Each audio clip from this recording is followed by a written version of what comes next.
Hey everyone, welcome to the Dai Podcast, episode 47. This week we're going to talk about the current state of gaming.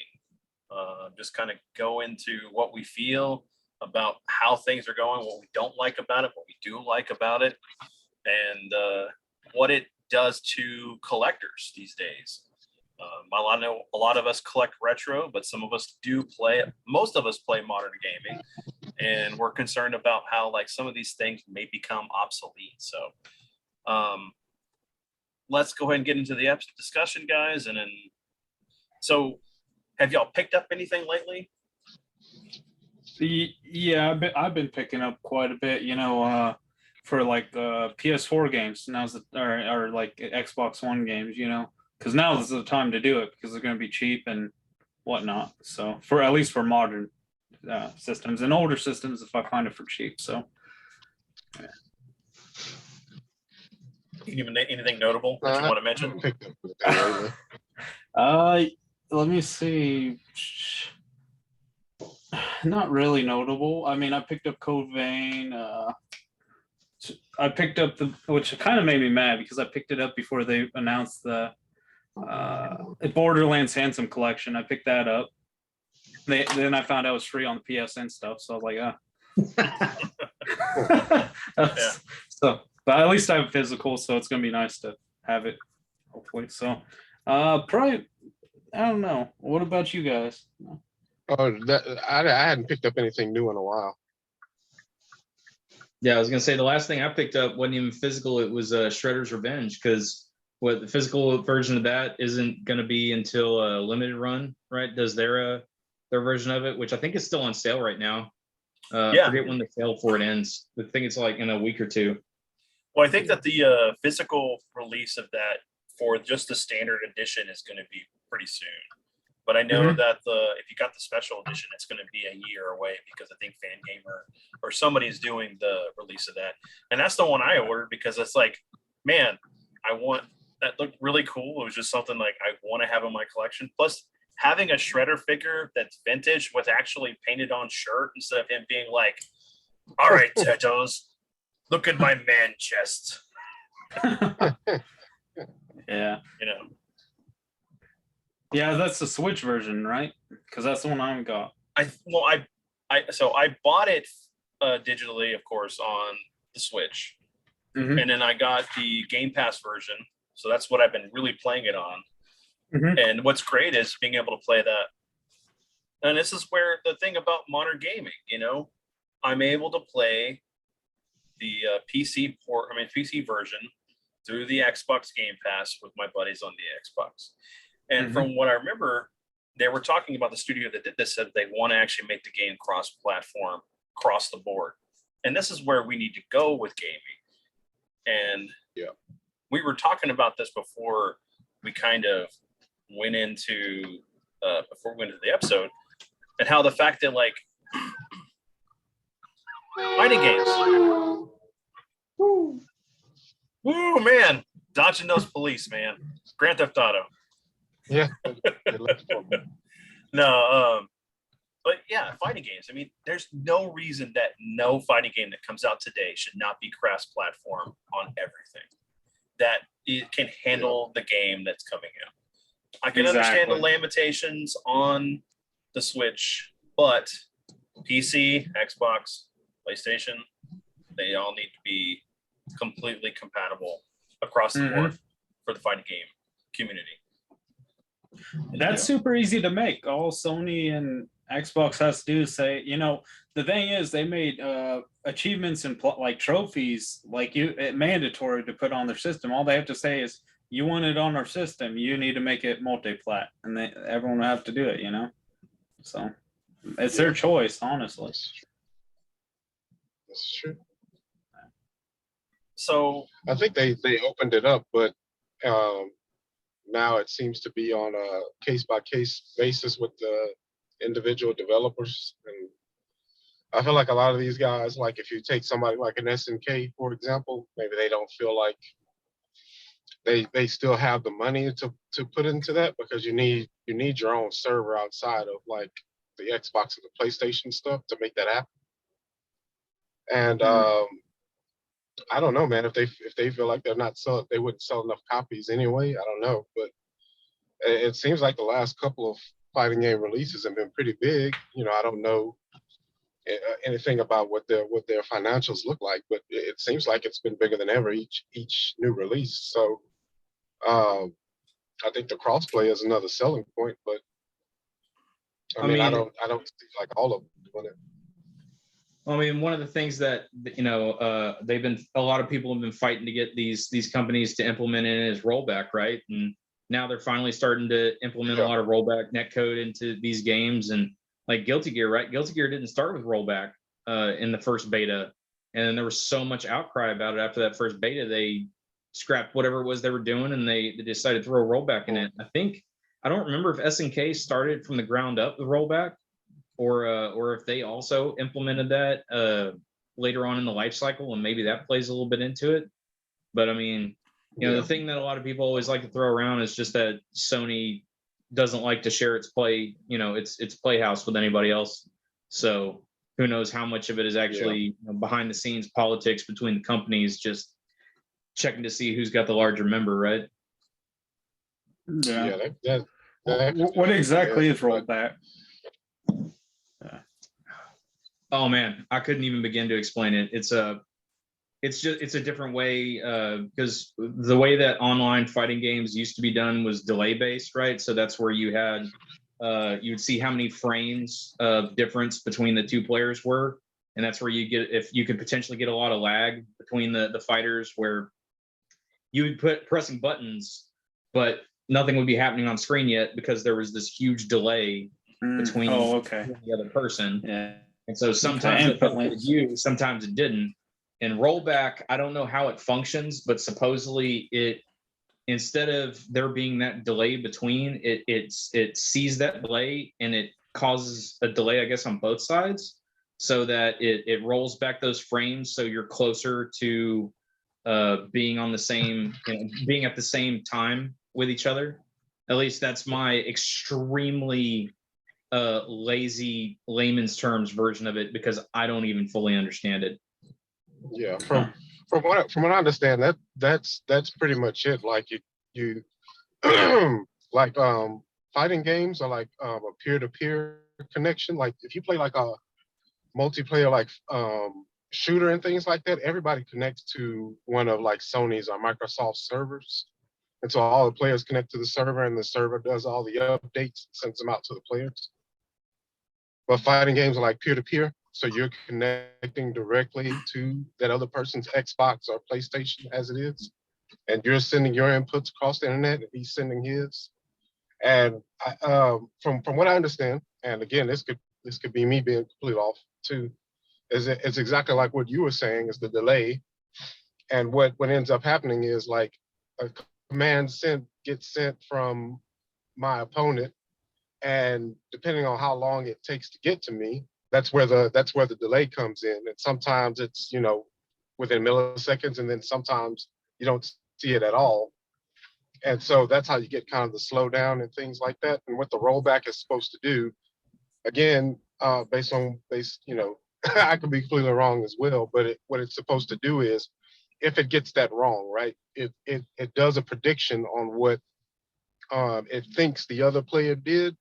And if it gets the prediction wrong, it rolls it back and then changes it. So if somebody threw out a fireball, like the game would kind of predict that based on the last inputs I got from that guy, I think he was going to throw a fireball. So I will see a fireball get thrown. Now, if it turns out that my opponent didn't throw a fireball, that's when the rollback comes in and it says, oops, no, he didn't actually throw a fireball.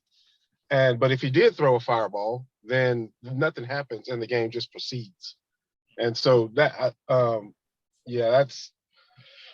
and that's part of the reason why I think a lot of the companies were kind of hesitant to put in rollback, because it requires those kind of predictive calculations and things like that seem to be kind of hard to implement. I mean, time mages are expensive, is what I understand, right? Time magic's one of the more difficult magics to learn at wizarding school, and so they charge higher rates.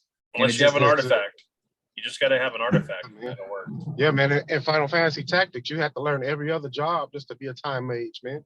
Yeah. See, it's rough. You got to put in the hours.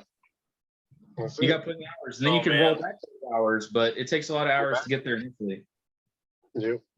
And how many times I played through tactics and stuff, and it's like I spent a lot of time getting time mage unlocked and all that stuff, and then leveling up to max.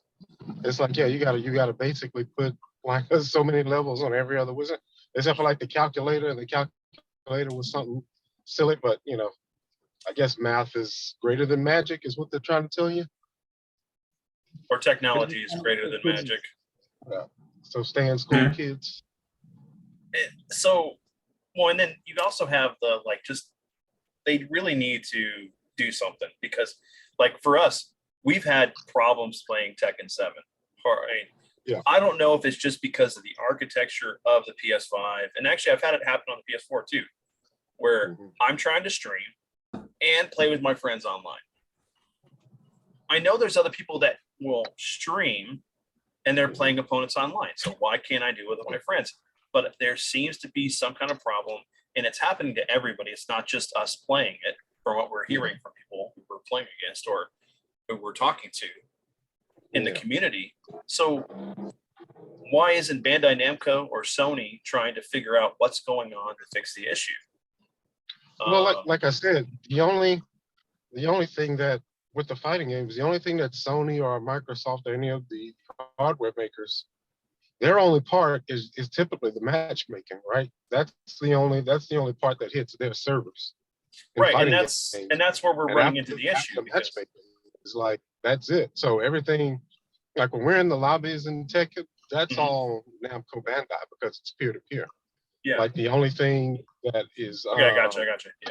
handled by an external server is like matchmaking. So it's got to be whatever their peer-to-peer code is, or you know, it's all in the game, or however they coded the game to handle that. Now I don't know if I could be wrong about the actual lobbies. The actual lobbies still could probably be hosted by like PlayStation or something like that. But once you're in the match, you're directly connected to that person's PlayStation and vice versa, right? Yeah. That traffic is going directly between you two guys. And so I don't know how I'm assuming that like when you talk about like spectating and stuff like that, all of that is like might be handled on like a Sony server or something like that. But for sure, I think it's for sure if you're gonna, and I don't want to, I mean, for lack of a better term, if you're gonna blame somebody, I think you have to put it at the feet of Namco Namda. Yeah. Namdai back. Okay, wait a minute. Let me try that again. Bandai Namco. Bandai Namco. It's those guys that are the ones that are responsible for it. Yeah, it becomes an issue. Or Dai, what were you going to say though? Because you're going to interject. I just had a question. So, like, would it be because of like the systems itself, or like if you gamed on PC, would it be better, at least for the online experience, or like Xbox, or depending on like what intranet connection they use or connection type they use? Not talking really about Wi-Fi.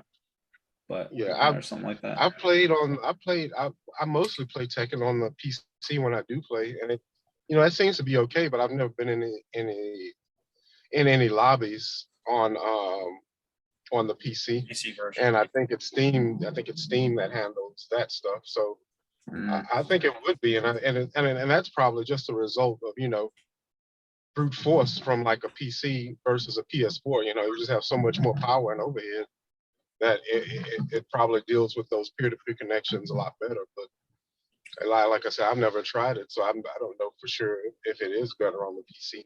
But I know it would be different than on the console. It would definitely be a different experience.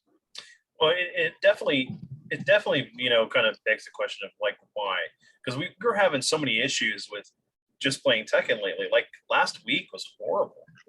We couldn't consistently get a game going for anything longer than like maybe 3 minutes. And then, we got a couple matches in, but after that it was done. I was like, well, I guess we're done for the night, because we just couldn't keep a connection. And then like the weird thing for me it was completely like shutting my network down. Yeah. And I have it connected through my Ethernet. There's no reason why my connection should go down. Not when I have gigabit. Were you on a PS4 Pro or? I was on my PS4 Pro. But he's tried with the PS5, and like, so it doesn't really matter. Yeah. Yeah.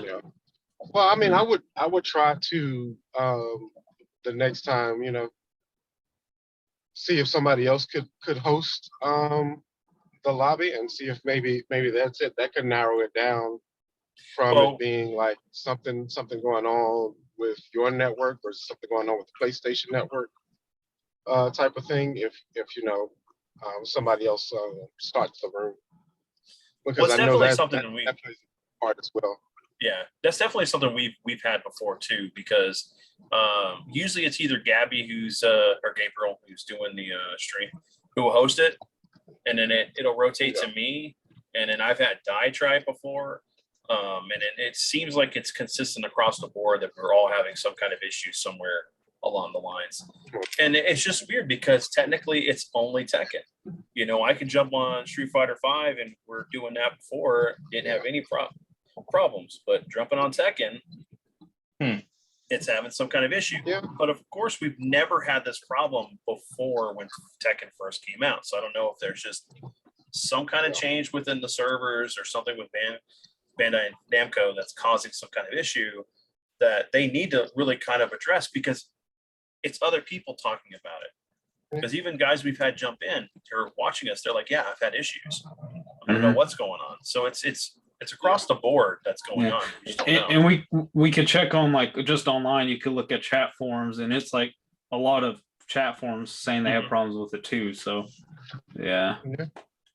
so and it's entirely possible that whatever piece of server infrastructure that they're buying from Sony, they could just be winding that piece down. You know, they could be like, well, you know, this game is long in the tooth. Maybe, you know, maybe the player numbers are going down and they have to shut down some servers and save some money.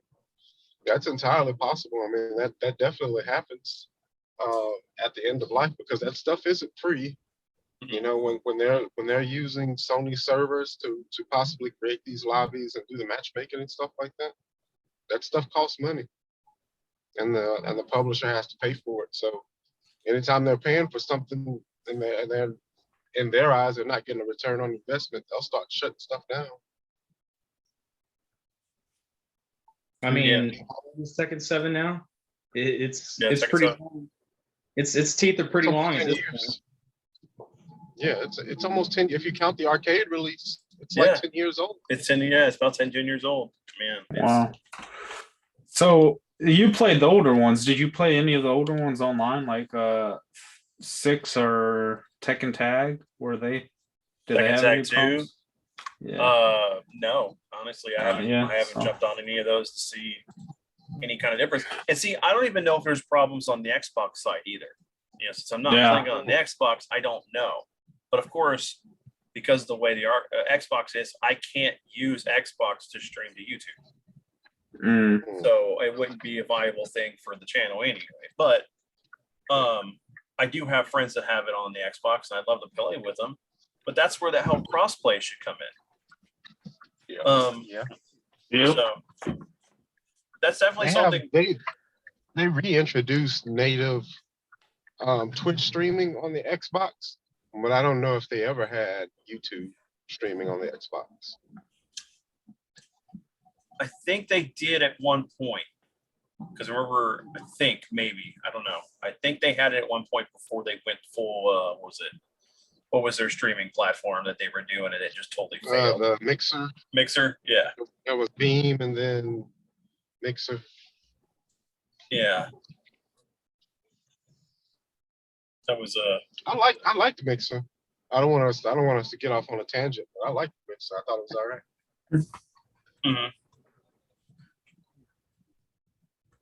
But yeah, that's definitely one. There's a problem there. So, and another thing too is we got you know, so I was talking about the fact that, like, how I have almost like 250 PS4 games done physically. And it's Mhm. like, I'm worried that eventually this stuff is going to become obsolete, considering the fact that some of these games don't have the full game download, at least to run at a basic level without the updates to, for quality of life, or these day one patches that, like, if the servers go down, Sony's like, yeah, we're no longer going to support this stuff. Am I just stuck with useless discs that can't be used for anything? No. You're stuck with a disc that has a broken ass version of a game. Well, Yeah. that's if it's on there, because sometimes it's only just a install file and a code to allow you to download the game fully for the server.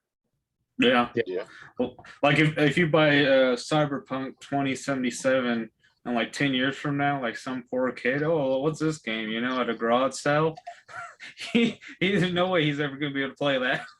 Yeah. Yeah. And it's funny. It's like you're almost gonna have it. Almost like the community would have to be actively going in and getting the most recent update files and hosting them online somewhere. And God be with your hard drive as you go download these things to go and manually upload updates onto a machine just so that you can run these games. Right? It'll take workarounds if it gets. When these games are getting so large that they just can't even fit on a standard Blu-ray disc anyway.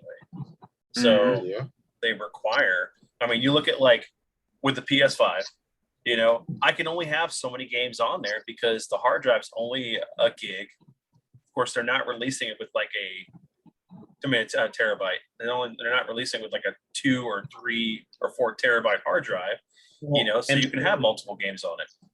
And because it's solid state, right? Like with the PS4, man, upsizing that to from a single terabyte to like a 2 terabyte drive is super easy, man. You get on the back of it, you undo 2 screws, pull it out, take that thing off, put a new one in, screw it all back together, slide it back in, pop it, and you're good to go. You just upgraded your hard drive. It took you no time at all. Other than the money. Because solid states are still expensive. Well, and it's not like you can just go out and buy any solid state, right? Like specifically with the PS5, you have to get one that's going to be compatible. You actually have to go in and get the right spec'd out drive, all that stuff, and then you still got to go through the whole effort of installing it. So it's just a lot more cumbersome than the last generation. So it makes it more difficult. When did Sony make it DRM state? Because I swear when Streets of Rage 4 came out, I took it over to a few people's house and we played it. It wasn't no online. And then all of a sudden I tried that with the turtles and to bring it over to buddies. We couldn't play it. So it had to be in the past 2 to 3 years or whenever, they updated it so you couldn't do it anymore. Yeah, I don't know. Did your buddy not have an internet connection? You just went over his house and stuff? Well, we did. No, usually I don't worry about it. What's that? Yeah. What were you saying, Adrian? I think, they didn't, and they made that change, and just like, we were talking about earlier, when Microsoft introduced that 10 years ago, gamers damn near burned the country down, right? And Sony was rightfully so, kind of shitting on them. And they had that video with their 2 executives, passing the game and laughing and all that stuff. But even when all that was going on, there was no doubt in my mind that Sony wanted to do exactly what Microsoft was doing. And they were going to do that at some point. They just took that as an opportunity to kind of leapfrog them in sales. But there was no doubt in my mind that this is where this was going, Yeah. And so, unfortunately, here we are. And the part that I think about, what I was thinking about was Microsoft probably jumped the gun with this 10 years ago, for sure. They were just ahead of the curve just by a little bit. This was going to happen. Unfortunately, Microsoft was also going to introduce a lot of cool features to kind of sweeten the deal on all of this digital stuff. They had this whole system where you could loan people games. They had a system where you could potentially sell back digital copies and all of that. But because, you know, everybody rejected the whole thing, all of that got thrown out, and now we don't even have any of it. Nope. Mm-hmm. We should have just accepted it then. Yeah. We could have accepted it with all of that bonus stuff, you know, because this was where it was going to go. Like Steam did it before, and you know, you can't ignore how much money they made with the digital. I don't think a whole lot, but you know, the writing was on the wall, and instead of, you know, negotiating with these companies, you know, we ended up in a worse situation. Yeah. That was all I had with the DRM stuff.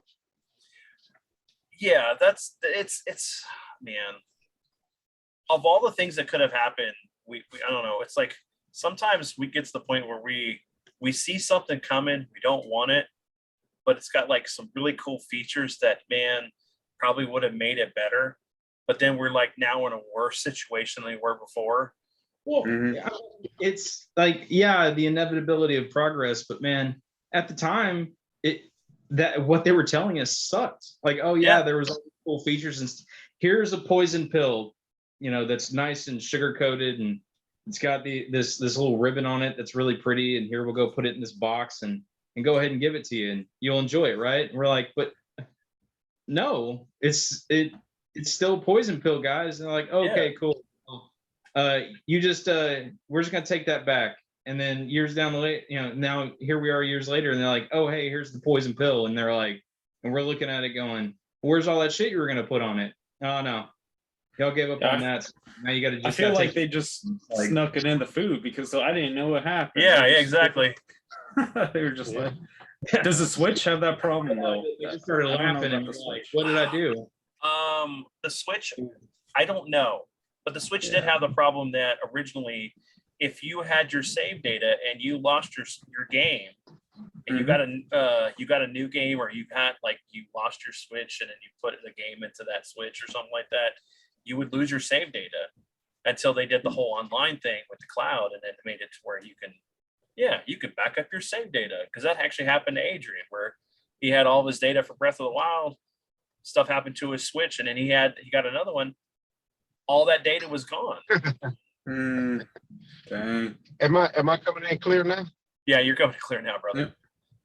Say, the thing that happened to my Switch is I left it on top of my car and drove away. Oh. And it was never seen again. Oh damn. And that was like 6 weeks after the Switch launched. It's launched, Vince and I went in and got it at midnight. Oh man, I was heartbroken.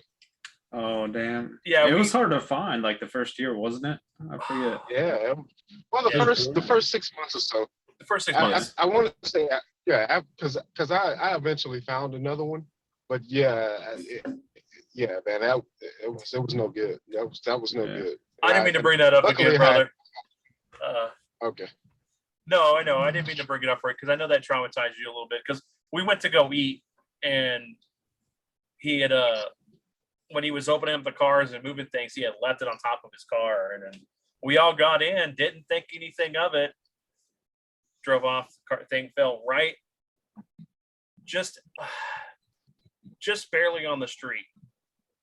And then we're like looking for it, doing all this search and stuff, and then we actually went and got with our security people, because we could see the camera, and you see it on top of the car as we're driving, and then it falls, and it's like, oh, it should be over here. No, damn it. Oh damn! Some kid probably walked by and saw it. Like, oh, we had tons of people that walked by that office all the time. So. Oh really? Damn. Yeah. Damn. And it's just like, I cannot believe this. So I'm just curious if Nintendo was going to be really picky about it, because I remember when they first started doing the DLC, like I think Mario Kart 8 was like the very first, like on the Wii U was the very first time they did DLC. And it was really good. You got like 48 tracks with like a set price at that time.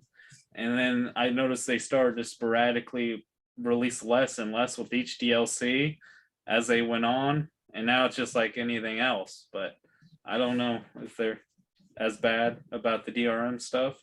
Because from what I remember, I think I think the Switch I download a little bit more because it's portable, so it's just a little bit easier. So I never, half the time I don't have connection, I'm able to play the game. So at least from last time I was playing around with it. So I've never experienced any kind of DRM with any Switch game. Because like I don't ever connect it to my work's Wi-Fi whenever I'm at lunch, or most of the time I'm off the Wi-Fi when I'm playing it. Only when like you have like some kind of update. That's about it. Okay. And usually I just connect it to my phone to get the update or whatever. Do you think this is the last generation for console games? Do you think like PlayStation is just going to release an app for PC or something? Nah. No. We don't have the architecture in place for us to be able to do that. I think they always eventually make money on the hardware, though. Yeah.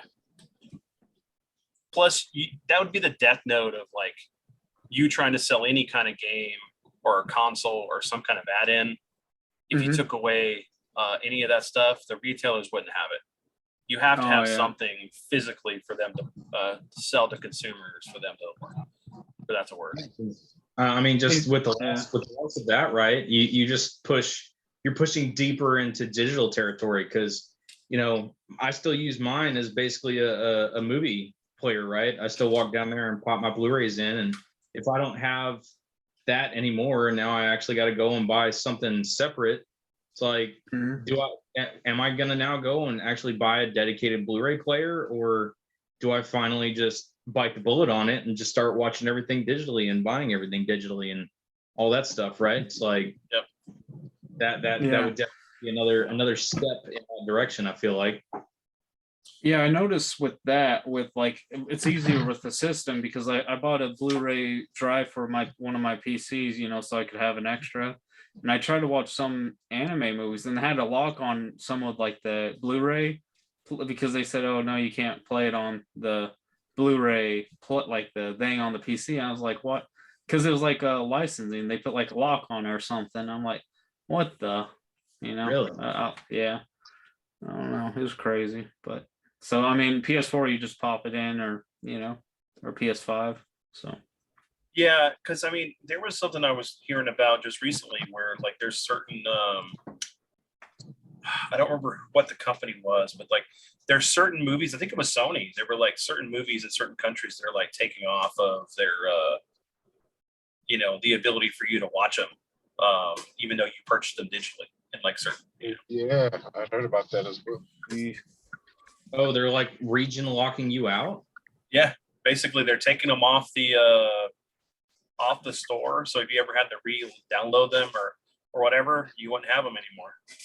Like if you have it, so like if you have it physically on your system, it's one thing, But if you like have to like clear up space or something like that, or you get a new system, you want to re-download it, it's not going to be there for you to do it.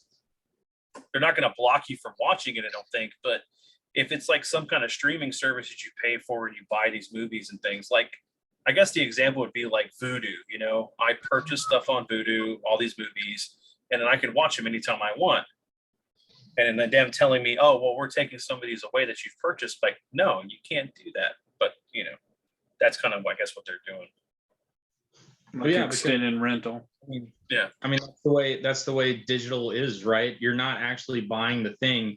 You're technically just buying the license to stream it, or you're buying a license through a provider in order to stream a thing. But if the provider loses the license to the thing, then your license doesn't mean shit because they don't have the license. So it was like I know back whenever Lupin the Third, what was it, the Fujiko Mine series, right? Whenever she had it was a whole season dedicated to her character. I've been hearing a lot of good things about it, so I was curious to go watch it, and it was on Amazon. But whenever I went to go look on it on Amazon, the whole thing was locked out, and there were all these comments complaining. But it was because whoever it was that Amazon, I guess, got the rights through to show it, they'd lost all those rights. So here you had all these people that spent this money to buy this season of the show, and now they're completely locked out of it until, I guess, a new company goes out and gets the rights for it, and then Amazon makes a new deal with them to allow them to stream it, and then finally you get access back to what you've spent money for, right? So yeah, Amazon's another way like that. Yeah, I totally forgot about that. That's another one that's just like that. yeah, I mean, that's the way, that's the model for all of them, right? You are not actually buying a thing because it's being hosted by them, and so if they ever lose the right to host it, then you lose the right to stream it because you don't have a copy of it in your system, on your person, however you want to put it. That's definitely one of those weird things too, because we're at this point right now that there's certain movies you just can't find digitally at all. And then on top of that, those movies as well, you can't find them physically unless they're a VHS copy, a DVD copy, or an obscure Blu-ray copy that only came out with like a first production run of it, and it's super expensive. Sometimes you get lucky and you'll be able to find some of those movies on YouTube, but of course the problem with that is like if some company owns it and they're just in they don't want anybody watching it or whatever because they're planning some Blu-ray release of it or something, they'll flag it and you can't watch it that way too. So it's like, well, what's the other alternative? I guess I gotta bootleg it. I mean, we were just talking about one the other day, right? With Something Wicked This Way Comes. Oh yeah, definitely. It was a Disney movie, and I've tried finding it before. And I'm probably saying this right now, and it's probably sitting on Disney Plus right now or some nonsense like that. But man, for like a year, I kept trying to look around, seeing if there was anywhere I could watch that stupid movie, and I wasn't finding it anywhere. I found where I could buy it on DVD for like $30-$40 on eBay or some crap like that. I'm like, I ain't paying that for a DVD of an old movie like that. Not like that. That just seemed kind of ridiculous. But is it because the family of the author is holding back on it, that they took those rights away from, like, there's a million different little possibilities that can play into why someone would lose the access to something, but it's just it's one of those portions of what can affect all this that no one really has a good understanding of the calculus of yet until it starts hitting those big ticket items, right? Mm-hmm. And it just makes you wonder because there's a movie called Quiet Cool that's really good. It's about a cop that ends up going to this town that's overrun by these pot growers that are kind of like crazy rednecks. I mean, they're not crazy, but they're going around killing people, and all the town's corrupted and everything. It's a great movie, but you can't find it. Like I have it on DVD, but I can't find it on Blu-ray because it hasn't been released. And I'm like, I've tried to find it digitally because I want to show some of my friends, and it's like, well, I guess I can't, Mm-hmm. especially the ones if they're online. Yeah, dang. It's hard to find like best of the best, even DVD, like the series, like the trilogy. Actually, there's a fourth one. Like the fourth one's hard to find anywhere. Like Mhm. you can't find it on YouTube. You can't. I've actually never seen the fourth one. I was trying to find it. I wanted to watch it. And I couldn't find it. And the DVD is like super expensive now for some reason. And I don't know. There's like short print. I wanted to watch the fourth one, but yeah, I can't find it. So you can only imagine with gaming. I mean, that's kind of one of the things I wanted to bring this up with is it's getting so bad with retro gaming, with the pricing. You had Wada coming in and doing the whole scam with trying to raise the prices of gaming so they can make their collections better, but it's affecting everyone who collects games. So it's like, well, it's not worth me going and buying these games I want because they're too overly priced. And it's like games that no one knew about, that you're looking for. Well, I mean, what was it just a handful of months ago, right? That this whole Silent Hill series spiked in price, right? Out of nowhere. It was like nobody was thinking about Silent Hill. And then I just remember you and Andrew talking about the fact that y'all went to go look at, I guess, pick up one of the Silent Hill games, and they were like, they were like costing 3 digits. Yeah, like, what did this happen?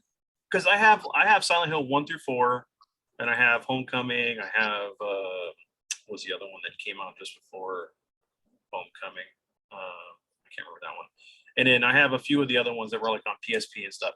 I don't have the whole entire collection, but I do have a good sizable thing about it. And it started because my sister asked me if her husband could borrow, or he wanted to buy my Silent Hill of the Room, Silent Hill 4 of the Room. I was like, no, I'll let you borrow it, but I'm not gonna let you have it. I mean, I love those 4 games. And I'm like, you should be able to find it. That game was like, $30 last time I checked. And I went and looked. What do you mean it's $150? What is this? This is crazy. And I was like, well, yeah, here, you can go to GOG and get it for the PC for $10. But we don't have that same luxury with certain games. Of course, you can emulate them, which is fine, but sometimes you want to have that physical item. So what do you think of repo carts and stuff like that? Like if it's really good and actually works, and I have no problem with it. I have no problem with it either anymore. Back in like 2010, I did, but yeah. I know there's people out there that are the purists. They're like, I can't play a game unless it's the real one. It's like, okay, dude, whatever. The thing is to have fun in game. It's not about like, oh, my collection's authentic. I mean, hey, that's cool. Whatever. Not about fun. But not about fun. Yeah, it's all about the fun. I mean, no, it's not about the fun. It's not about the fun.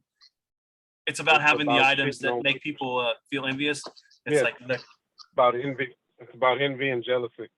It's like, look, superiority. This is my NECA Godzilla. See, it's from the 1985 movie. It's the original one. No, whatever. It's all about that. When I came over your house and I saw that Transformer sniper rifle, it's about that feeling. It's about that feeling of superiority you held over me, about my envy. And I told you I could get you one. But that's the thing. I don't remember that, Vince. Okay. I don't remember that, Vince. I just remember a diabolical laugh. That's all I remember. Was that the one that you picked up at the toy meetup? Yeah, the toy meetup. Yeah. But I mean, I know there's people out there that like complain about repo cards and stuff, and they have to be like, there needs to be something that identifies them as that because people want to scam others. And I get that. That's understandable. But most of these, you can tell that they're repros. They're made so you can play these games. Now, there is people out there that make these like Chinese knockoffs or whatever, and that are, that's what they're for. They may not even be the real game that you're getting. So you got to wonder, what's this? Oh, this Pokemon game looks weird. Oh, it's not Pokemon. Dang it. I wasted all this money. Yeah. So I especially love the repos that we didn't get and that they're actually translated. Yes. Those are my kind of things. Mm-hmm. I'll buy those any day.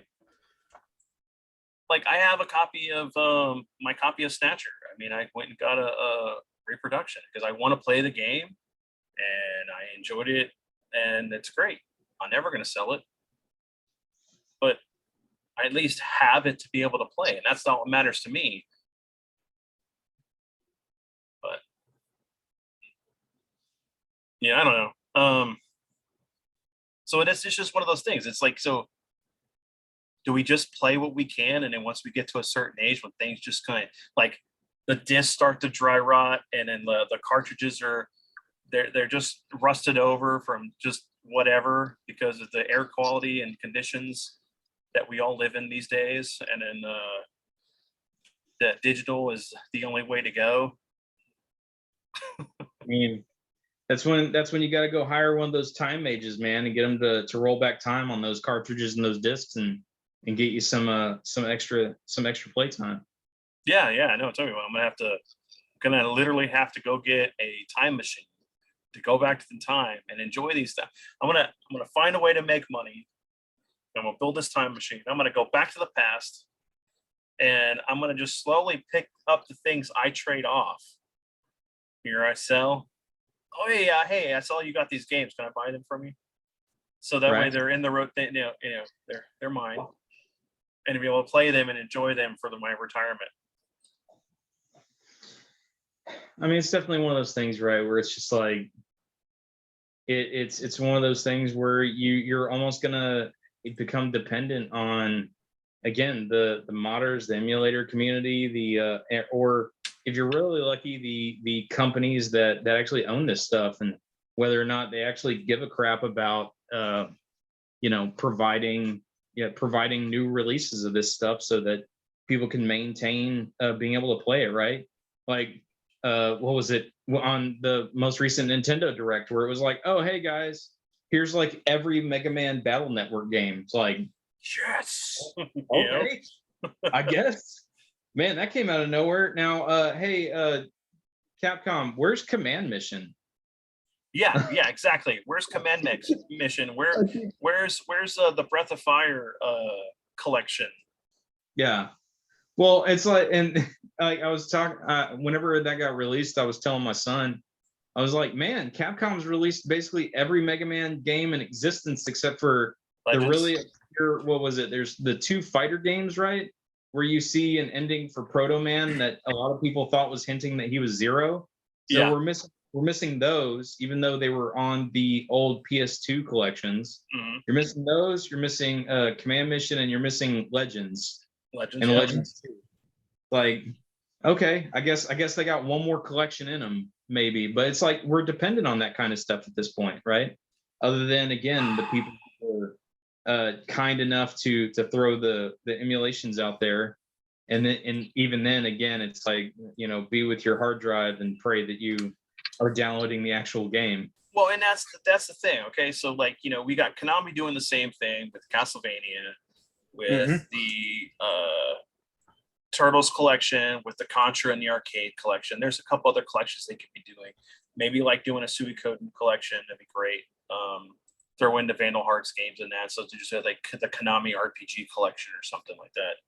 But like, you've got Square who's they did the Chrono Cross remaster, and then you have the Final Fantasy 1 through 6 pixel remasters, but they're only on PC. You can technically port these over to other consoles in one giant bundle. I'd buy it. Yeah, they'll make quite a bit on that. Mm-hmm. So there's definitely can't run that stuff. Huh? I said it's not like something, it's not like something can't run it. I mean, no, exactly. Consoles can easily run that stuff. So why is it just PC? Is it? Mm-hmm. I don't know, man. Square and some of the decisions they make, it's just like, do y'all not want money? Yeah. Because there's Chrono Trigger. Come on, anyone? Chrono Trigger. Just release it. How about actually, getting off your butts and making Chrono Break? Oh wait, I'm going in a tangent here. Yeah, sorry. Huh. So the new. That's actually. Oh, go ahead. I'm sorry. Go ahead. I was just saying the Final Fantasy VII Remake Part 2 is only going to be for PS5. So that's kind of weird. It's good. It makes sense, but I wonder how good that's going to sell. Being that's only on. Well, it should be on Xbox as well. It did. I mean, it sold really well with the PS4 release of the first one. Mm-hmm. So yeah. It's going to be one of those things that once everybody has a PS5, that's probably why they're waiting to release this game. Mm-hmm. There's no reason they should like release this game like this fall or next fall when not everybody has a PS5.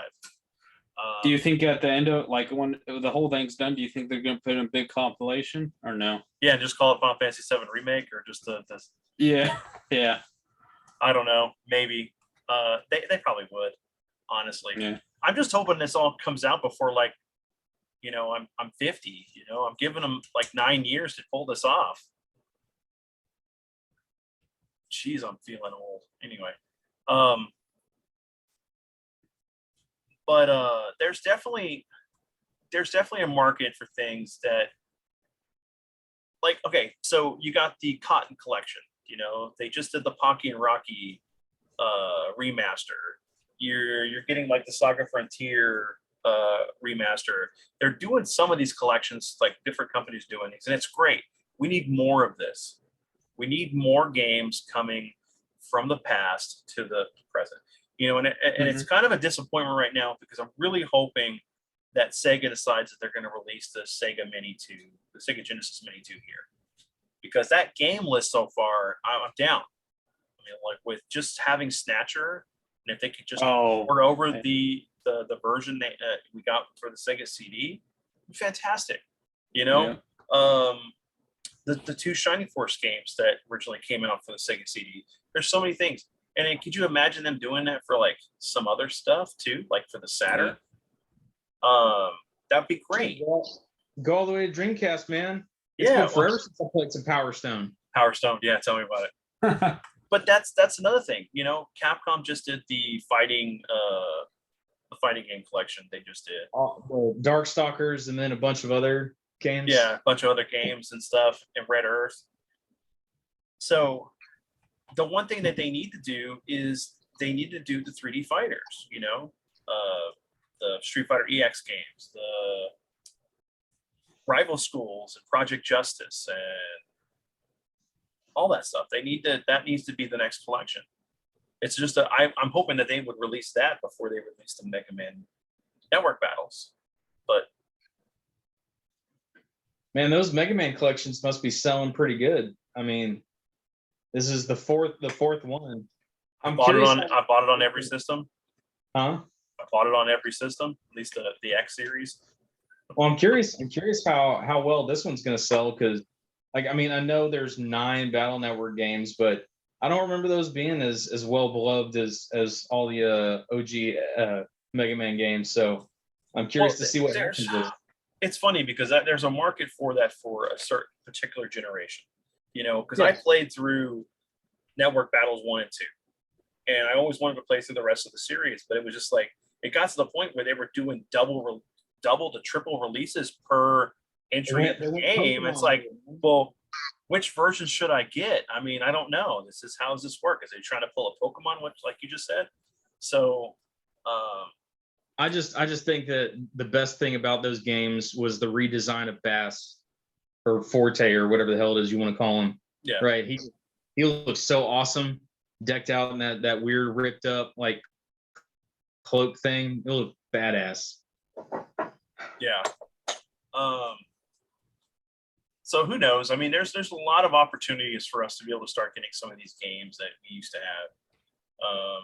You know, and then with this, like the Nintendo Mini, you can hack that and have every Nintendo game. So it's not like we need to go collect some of these things, and you can do that with most of these mini consoles, which I think that's a great asset, you know, to be for an opportunity for people to get games that they may not have experienced or they wanted to experience, or they used to have when they were kids, but it's just too expensive. They're priced out of it, you know. Yeah. Plus, it's hard to find now. It's not like you could go out in the wild and find it as easy as you could 10 years ago, you know? True. Yeah. I mean, you know, at the same time, there's something to be said whenever you see companies actually devoting the time and resources into doing these re-releases, right? Like, yeah, there's an availability to go out there if you know where to go, know who to talk to, know how to go through the process of modding, know where to download the files, right? Know how to do all that. But not everybody's necessarily technologically savvy. So it's nice to see when companies are like, oh, hey, by the way, here's a bunch of really cool games that, you know, y'all probably haven't seen in forever. And here they are repackaged. We cleaned them up. They look a little bit better. You can put little filters on them to make it look, you know, way back in the day, or cleaned up, or however you want to play it, right? The game that I'm still waiting for, and I'm still upset about it, the fact that it was included in that big, stupid looking Capcom like the actual Capcom shaped joystick thing. Yes. Right. That was all, it was sold overseas. It never came here officially, and it had AVP on it. It was like, I would love to play AVP. There was one time where I tried to download the, like, you know, stuff online to be able to play it, and it just didn't run properly. And I'm like, you know what? I just the dream will have to continue being a dream, and I'm waiting to be able to get the chance to get back into that game, and I don't know if it's ever going to happen. What's up, Adrian? That game is incredible. Maybe incredible. Maybe One Up will finally pick it up one of these days. That's what I'm hoping for, man. I'm really hoping One Up will pick it up, and that's a must buy for me. But you know, we still haven't seen a lot of the stuff for the full size arcades from Arcade One Up either. So I'm curious about that, even though I don't have the space for it. But eventually I'm going to get a bigger house, and that'll be nice to be able to have those in there. But it all depends on the They have games. full size. They have full size arcades already. They're working on it. I don't know. That's supposed to be the next thing they're working on is full size arcades. I would love that. What's your favorite one Good so luck. far? My favorite one is either going to be a tie between the Turtles arcade one, the first one that got released. I wish it had online play. That would have been great. But the one I have is the one that Dave has. I don't have the light up marquee. Oh, right on. But the X-Men versus Street Fighter is the other one I love.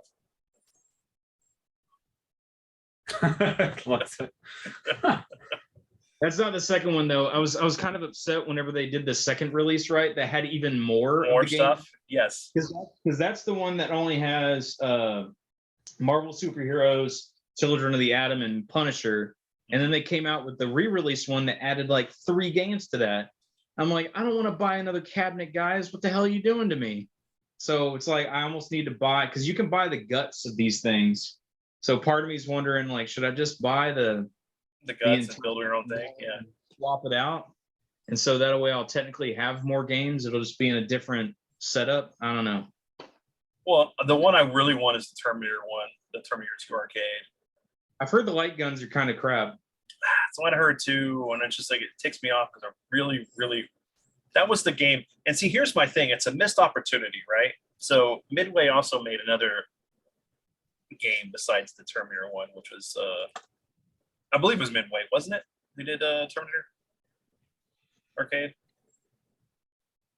I think it was, man. It's been forever. Well, because I know that the same company that did that did the Revolution X, and that should have been the other. Like they should have made 2 games out of that one system. So that would have been really cool. But of course, that would have been another licensed game. They probably would have had to contact Aerosmith to do it. And it's probably something we'll never get.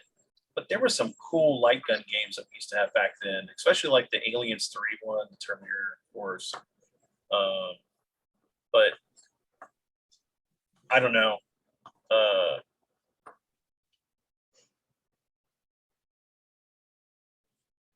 I don't know. I mean, I'm looking forward to what we may get. I really want the X-Men. And I think it's a missed opportunity that they didn't do like you buy 2. It's like, it's 3 players. You buy 2, you put them together, and it kind of gives that illusion of the bigger arcade. So you have a 6-player game. Because I think the one that they released was only 4 players. Probably. Think so. So they have the X-Men one. I've never seen that one. Yeah, I'll show you on the after the podcast. And they did the Simpson one too, but I'm you know. So I need to look. But then they're supposed to be doing some SNK stuff. But I know that SNK got their cabinet, which looks really cool, and it's got a bunch of stuff on it as well. And I'd love to get that one. But I think it's like $500 or something. Okay. And then you pay for the riser for it. It's actually like, so it almost becomes like a full standing arcade. Mm-hmm. So I mean, there's just so much cool stuff, but then there's things that are like, you just don't know. I mean, you think of the fact that we're finally going to get VR 2 with the PlayStation 5. So hopefully we'll get Half-Life Alyx ported over from the PC. I just don't know if it'll happen though, because there's some mechanics that I don't see working with just the nubs. You're going to have something that has a little bit more interactivity with the, because I mean, it has buttons on them and stuff, but you're going to need something that's going to be able to simulate what you can do with the Half-Life game. Do they have a date for like the new PS VR 2, or like do they have like next year, 2 years from now, or I don't is know. it Adrian, have you looked into that yet? No, I hadn't seen anything about it. But I would be very curious to get one. Like I like the VR. Well, it depends on the price, really. Yeah.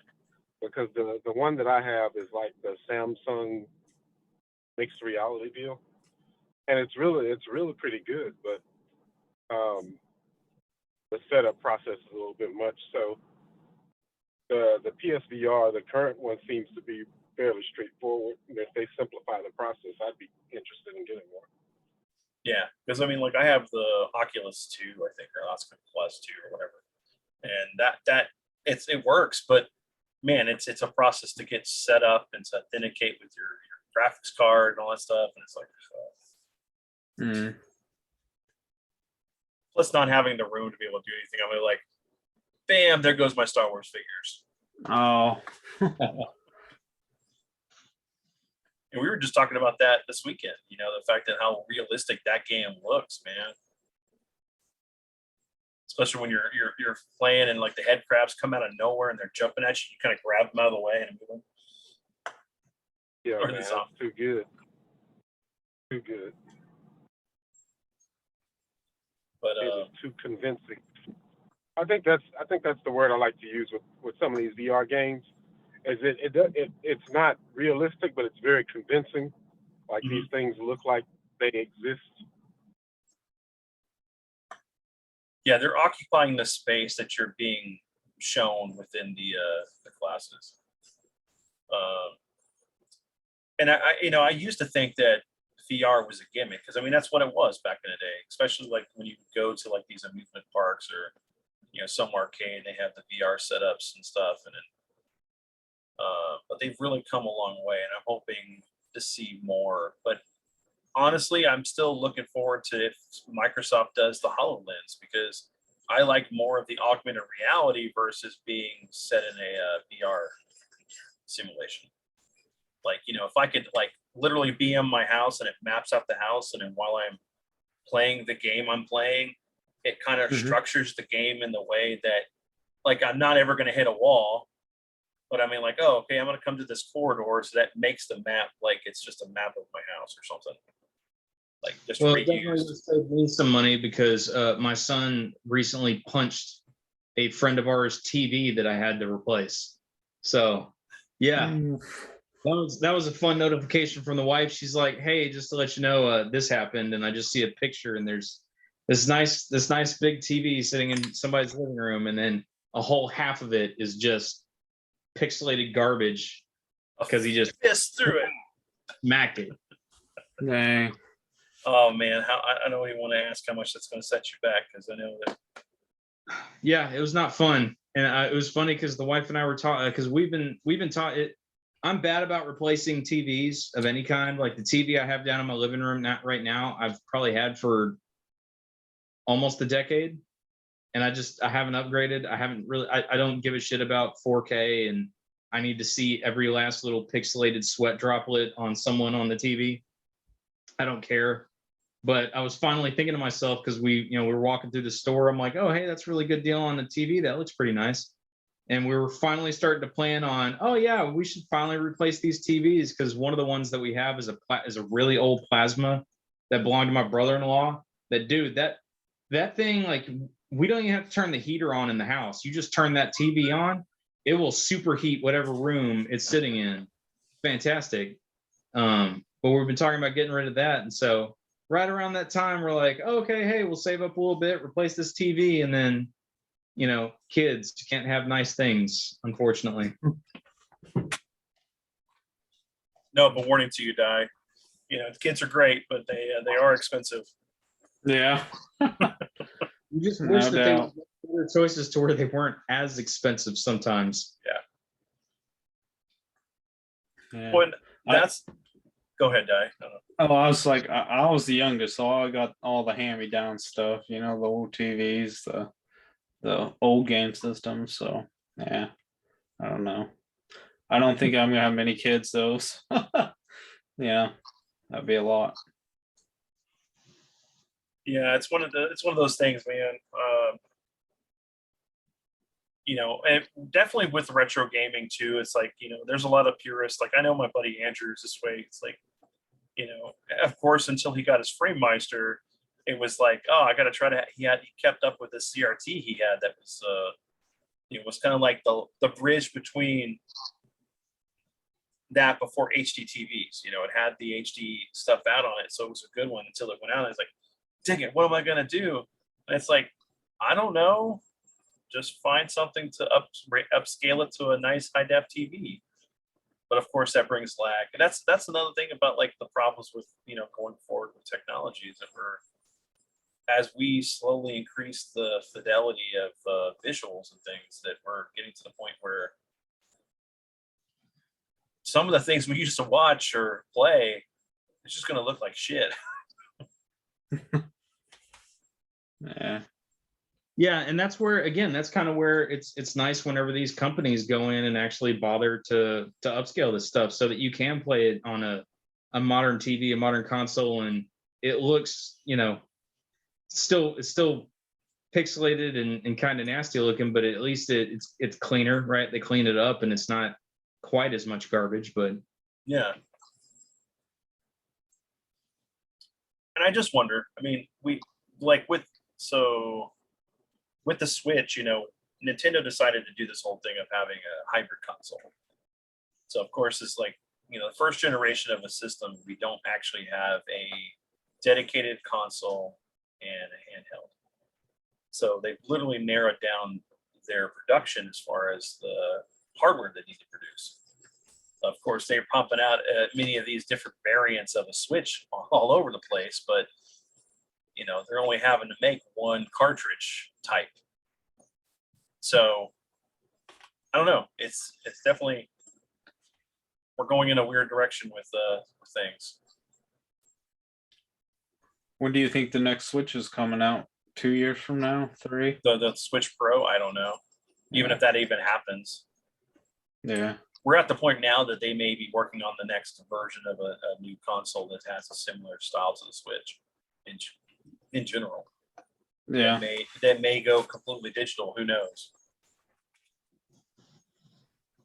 Yeah, I like the Switch. I just don't like the UI for some reason. I think it's bad compared to the Wii U UI. If that makes sense. It reminds me of the PS3 a little bit. Oh yeah, the way the games are lined up, and like even more on the PS4 side, where like you only have so many things on your game menu, and then you eventually get over to where it's like all the games you can click on. Mm-hmm. Yeah, I guess you're right. Yeah. So there's not so much stuff crowding your system. You bounce into it. Look like somebody's PC sometimes. My PC sometimes when I have so much stuff on my desktop.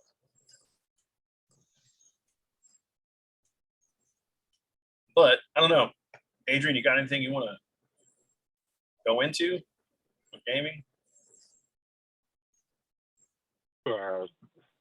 Doing this perilous parking in my car, but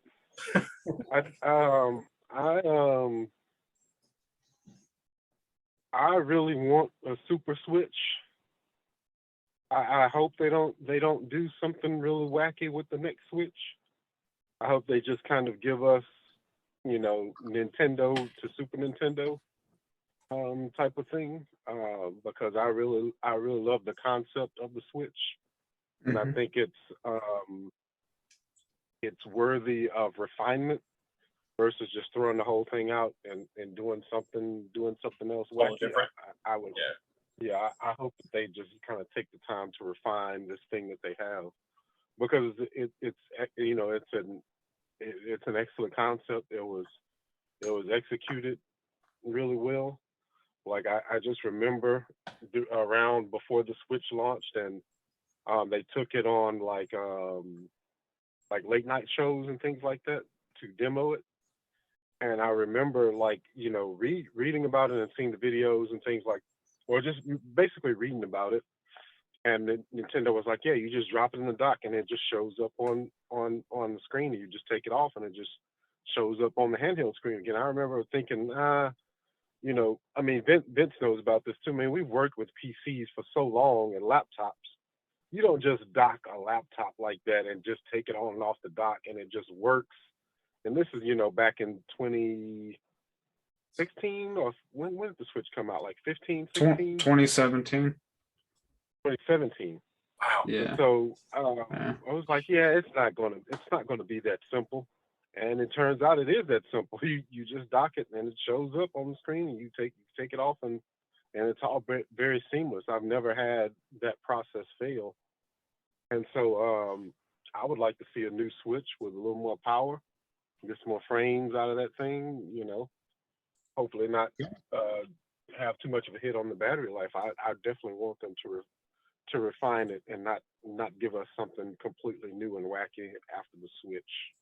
Yeah, just get the Pro, right? Come out with that Switch Pro. Everybody was all excited for it, thinking it was coming out, and then all we got was the OLED that kind of was a bit of a fart in the wind for a lot of people. Yeah.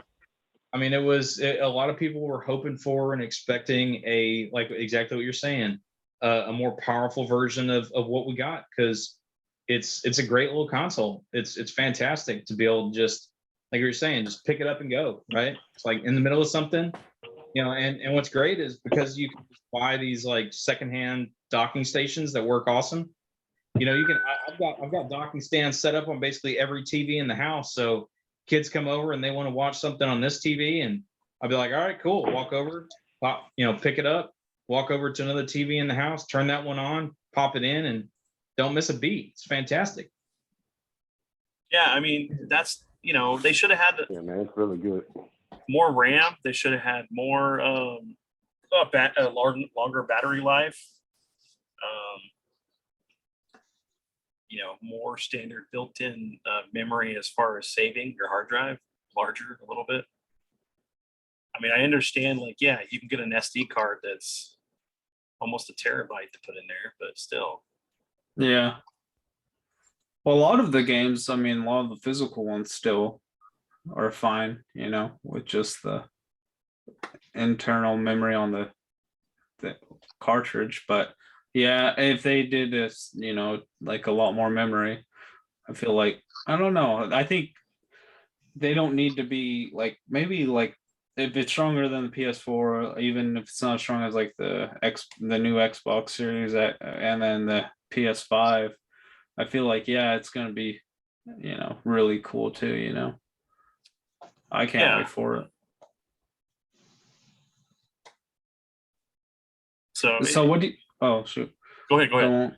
Oh, I was saying, like, what, like, I heard a lot of people talk about the Steam Deck, but now no one's talking about it. No one. I guess is that a failure, or is it even out?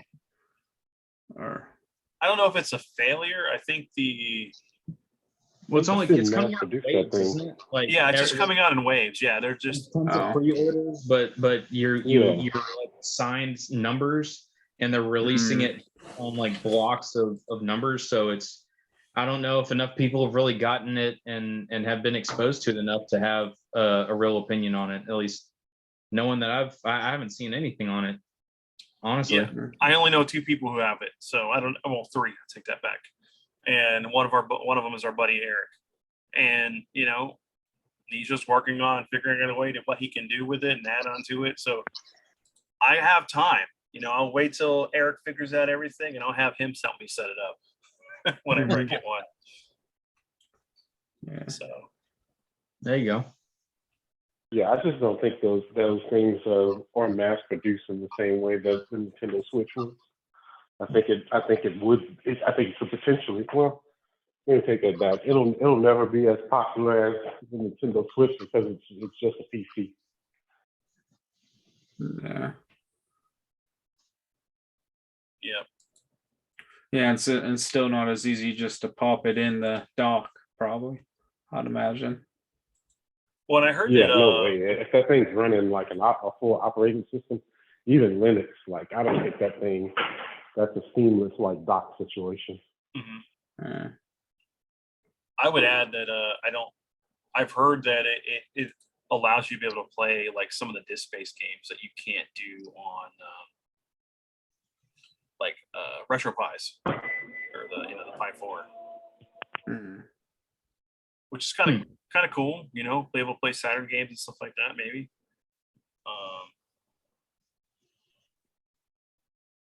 I think they're trying to make it our dedicated gaming console or retro gaming for like a specific time frame in our gaming history that we can't figure out a way to emulate unless you're playing it on your PC or the original hardware. Okay.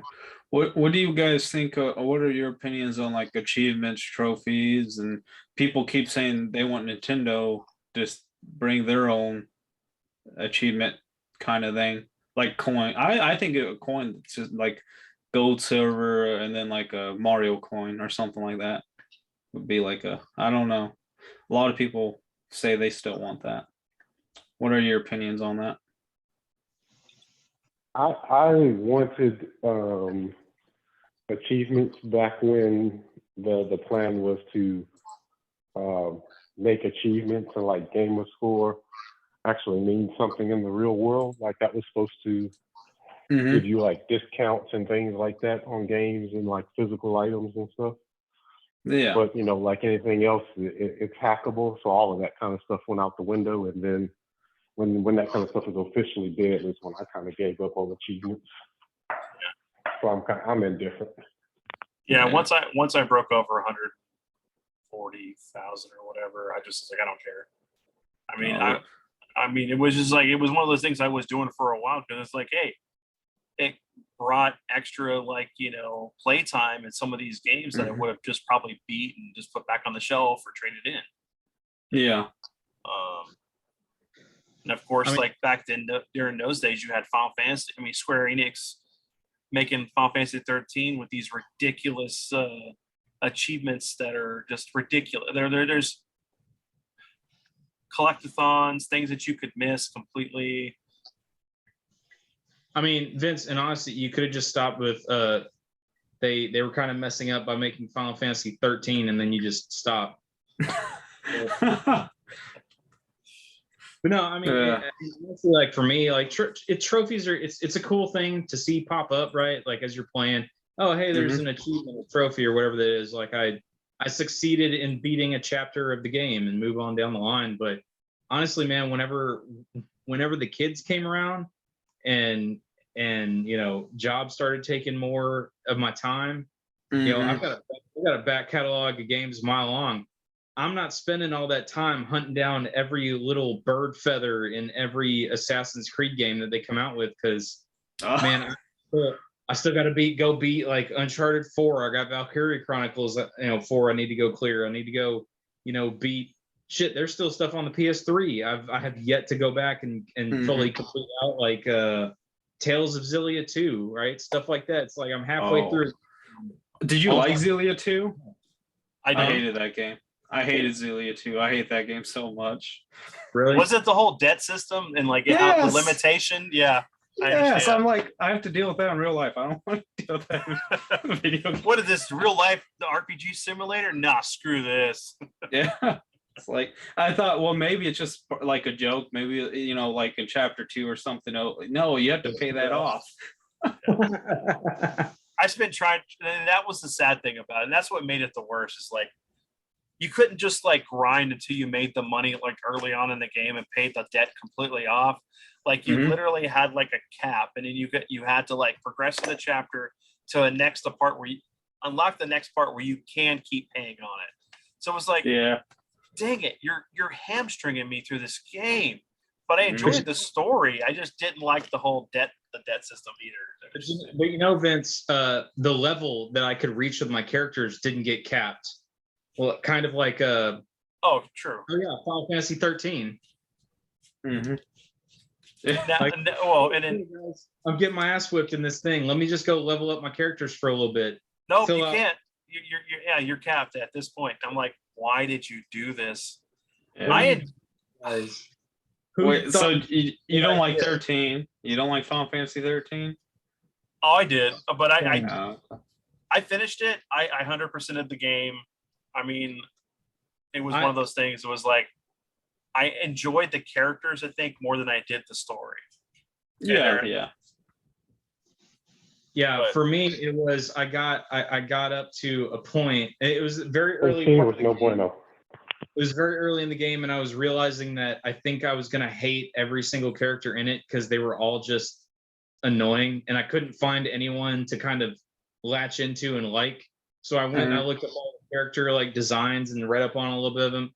And the chick with the spear, I was like, she looks awesome. When does she show up in the game? Like halfway through.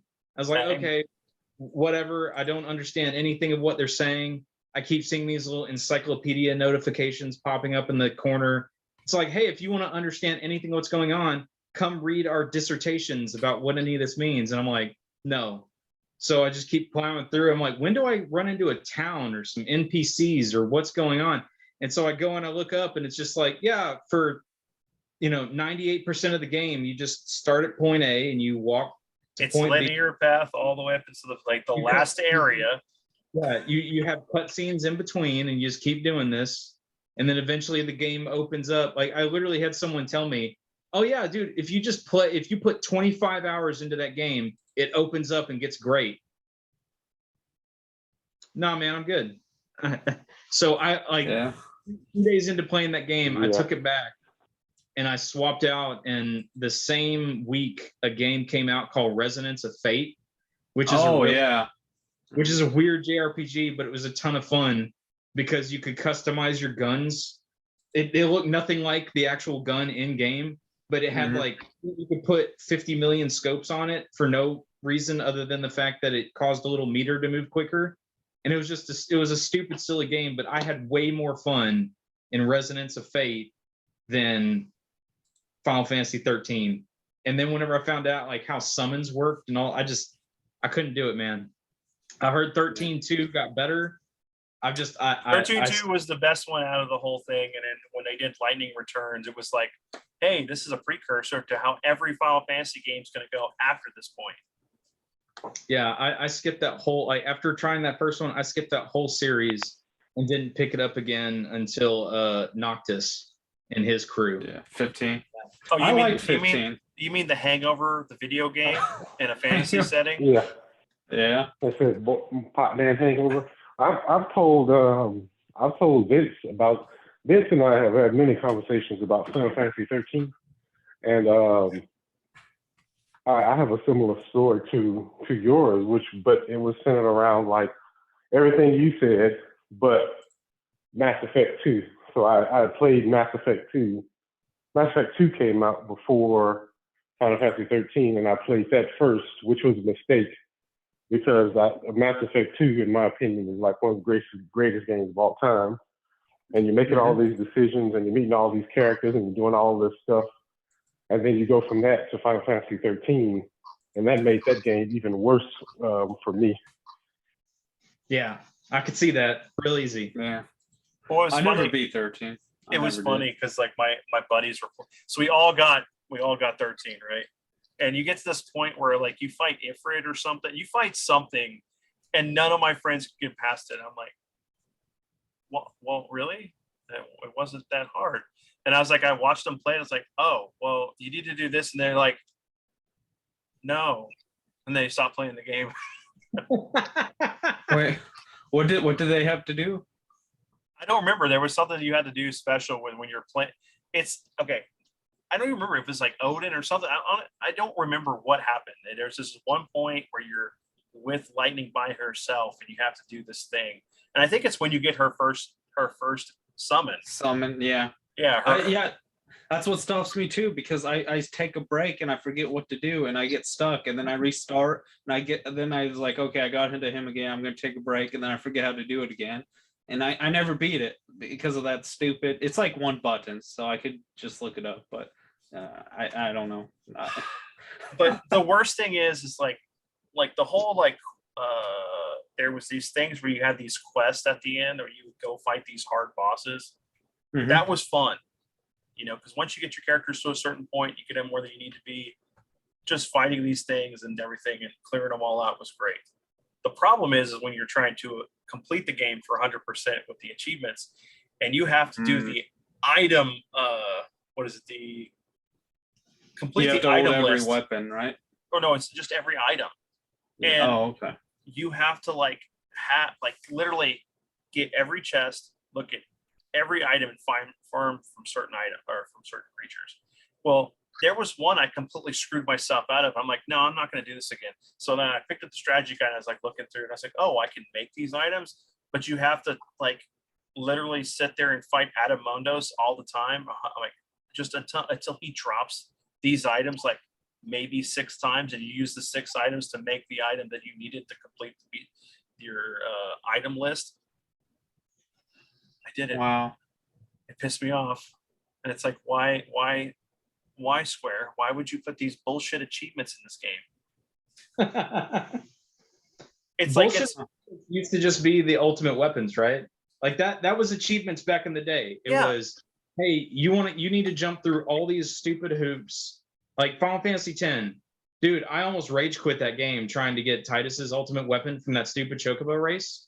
Because right at the end of the race, the last one you have to beat the time on, there's a bird that pops out of like there's a little crevice thing off to the left, and it doesn't matter where you're at on the screen, it pops out and just it will take the weirdest angle and almost always hit you. And I would be doing a perfect run through that, and it would never fail. I'd get hit by that stupid bird, and it would completely screw up my run. And I broke things and just was so pissed off. And then finally, when I did it, I was just like, you know what, fuck this game. And I just saved it and turned it off and had to quit for about a week. And I finally came back and beat it. Getting Lulu's Onion Knight, right, dodging 100 lightning bolts was infinitely easier on my nerves than freaking. Lulu was always my bane of existence, even though I got it on the PS2 version. I even fought friggin' Nemesis, that you go through the whole thing with the whole capture monsters, fight them, do this process, and then you fight the ultimate boss. And it's like, that was a 3-hour fight. Because you have to go through this process of like setting things up so that way you could do damage on it, because you couldn't normally hit it or something. It was just like insane.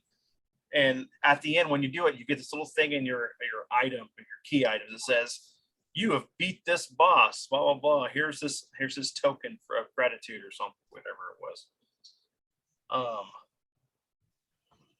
Then whenever 10 got re-released on the PS4, I was like, no, I'm just gonna play through the game. I'm just gonna play the game. I don't care about all this shit. Yeah, I'm good. I'm not even gonna go for the trophies. Fuck this. I've already done it once. They should have had it back in the PS2 days. I'm not gonna go through that process. I have my save data somewhere in a memory card. If I need to prove it, I can. Yeah, I almost would rather than bring back something like that, right? Like you actually get, instead of it just being some generic little thing that pops up to run your endorphins for a moment, right? I would almost prefer it actually being, I miss unlocking stuff, right? It just, instead of you just playing through, I miss having the ability to go through, like we were talking about a minute ago with the Jump Ultimate Stars on Nintendo DS, right? It was so cool to play through and unlock all these cool little upgrades, and having to go back and replay a level and beat certain things in certain ways with certain characters, which would give you the ability to get other characters and other upgrades and things. And it just seems like now DLCs made everything so easy that a lot of those cool, awesome unlocks, right? They've toned down. It feels like almost like there's still there's still in some games the ultra super hard crap to go get, but I don't know. It just seems like the middle ground stuff is kind of waned over the years. So it's definitely. I would be more. Go ahead, Adrian.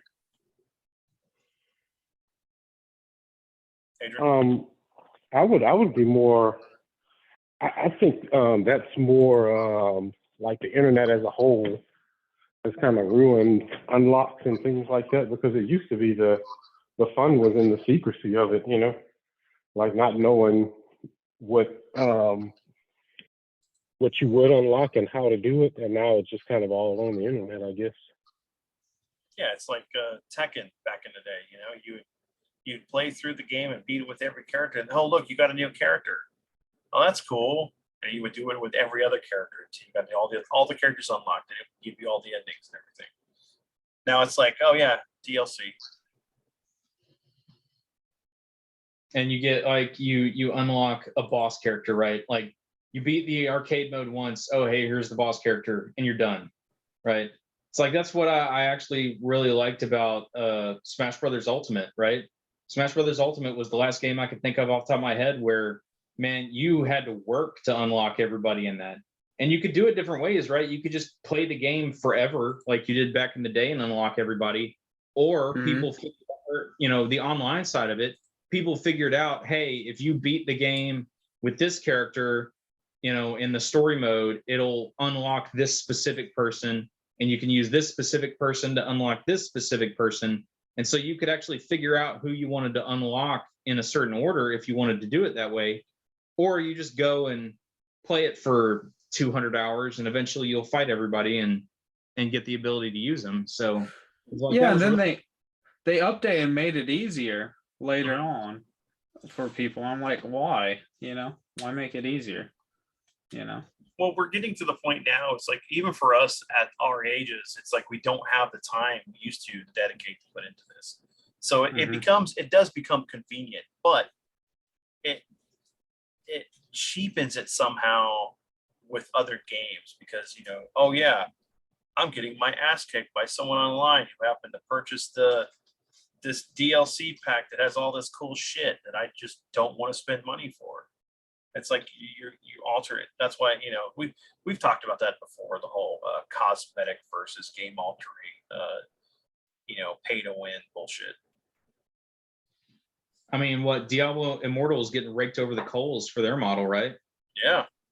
I heard somebody say, I couldn't believe it, and I haven't gone to go check, but I think somebody was saying that in order to unlock the full potential of a character, it costs like if you're just pumping money into it, it can cost like upwards of like a couple $100,000. I was like, that can't be right.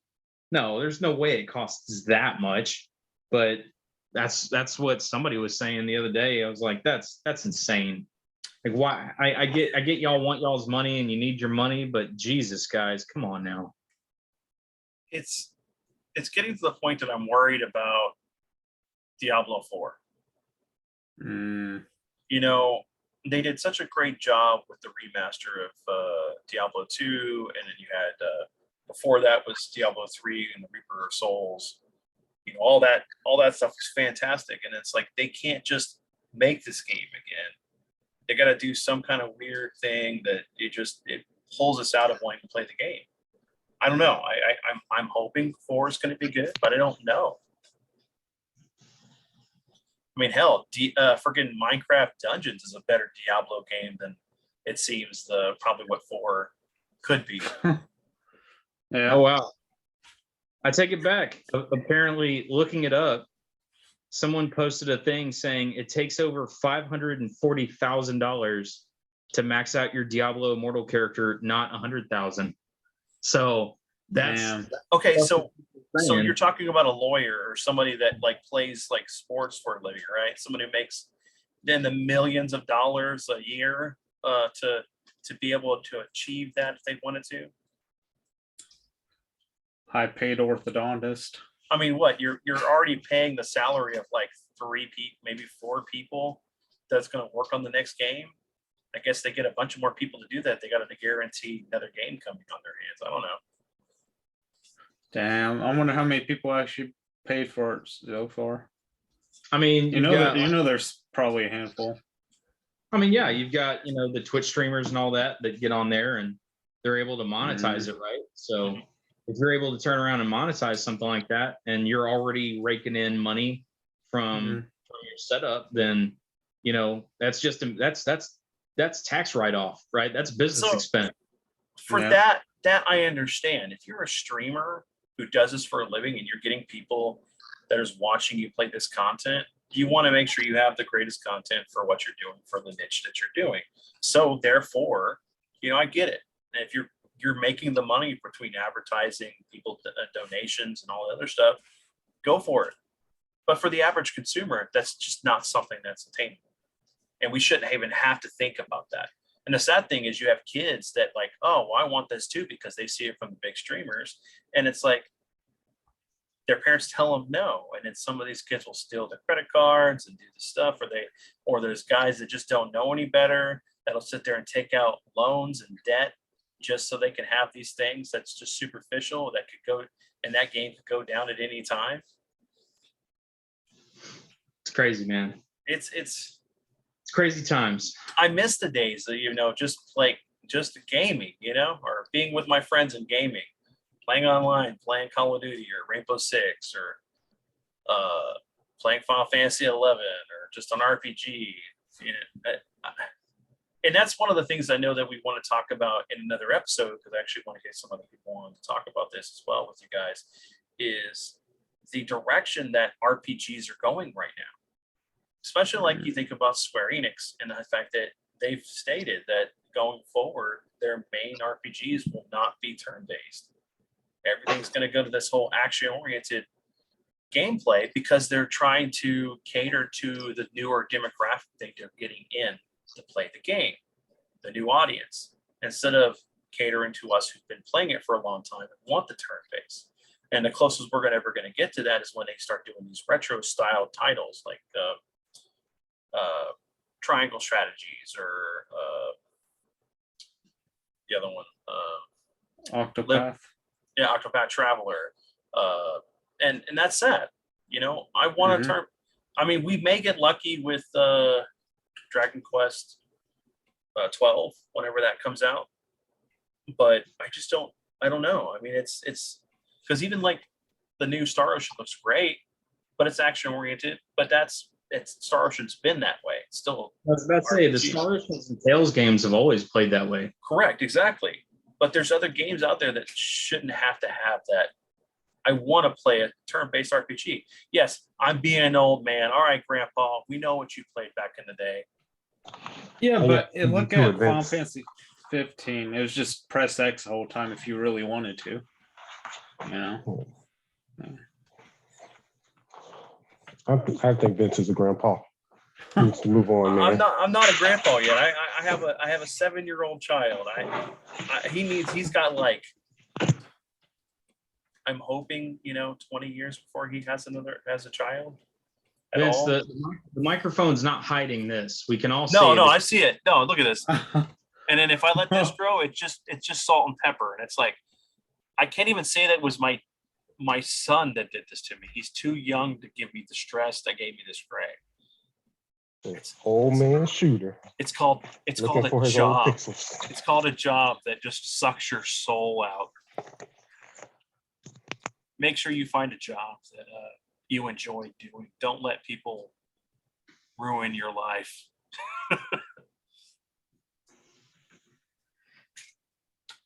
But that's the whole thing. We've already talked about the whole 15 thing. 15 was such a letdown. I just so much potential. 13.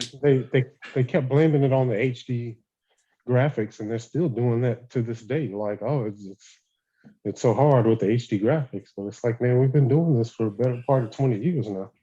I feel like Square just forgets how to publish games. The first FF15, not even like a year or two later, Kingdom Hearts 3, both super hype, but major letdowns on both for both fandoms. I mean, I enjoyed Kingdom Hearts 3 more than I did 15. And I know the combat was better. I wish that there would have been more Final Fantasy characters.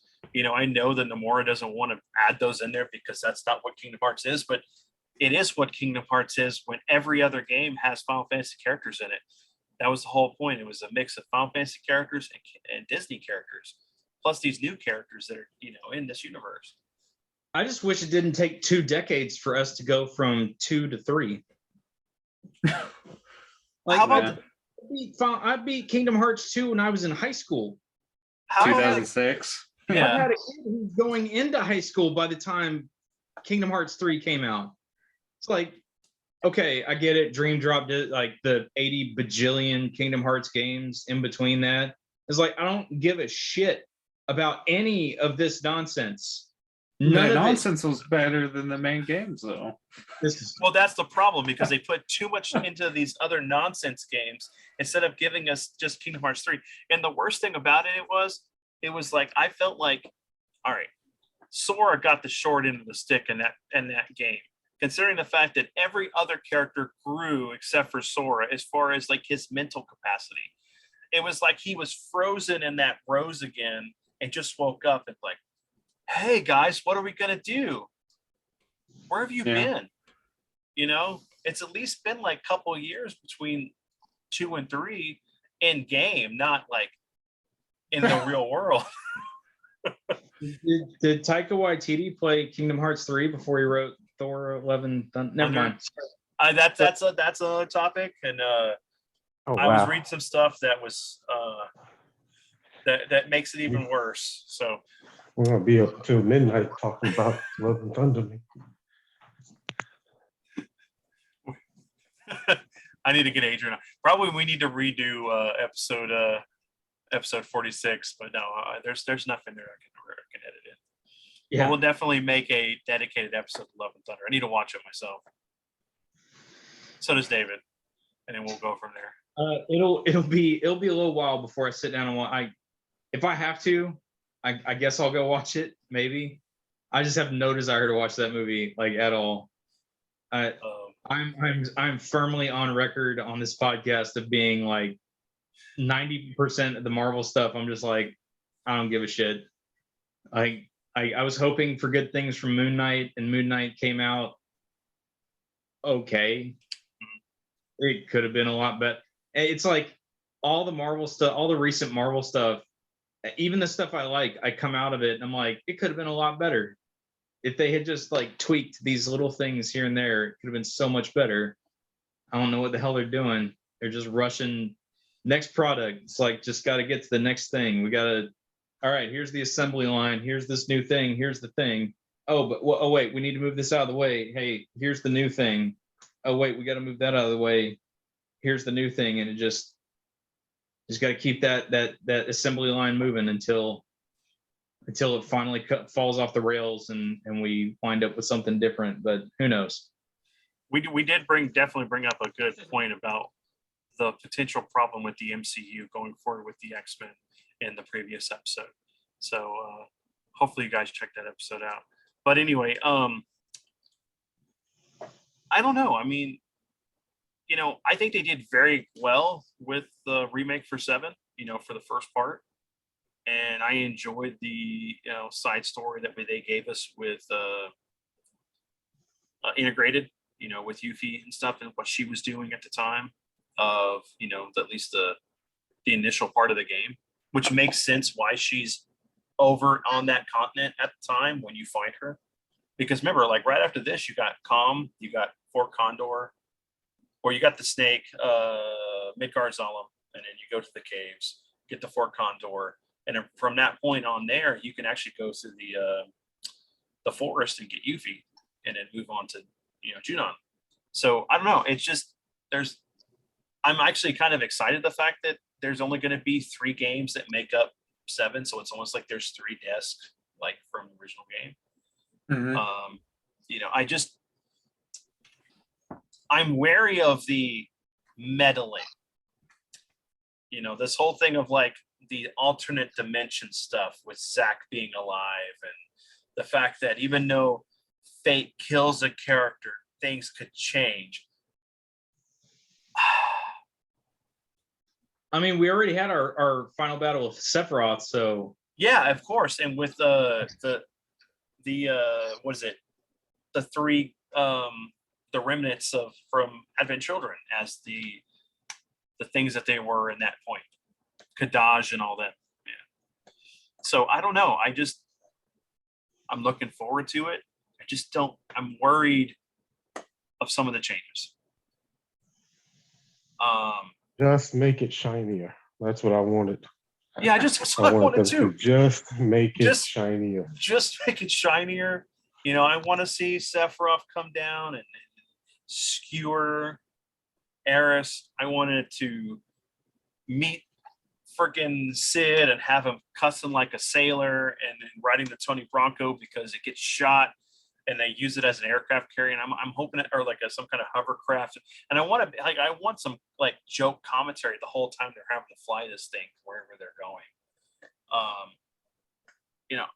And then going on to Cosmo Canyon and all that stuff, and getting to know who Red 13 is, and getting to meet Vincent.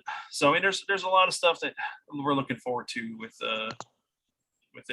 part 2 with the reunion. I'm hoping they don't cheapen out. I don't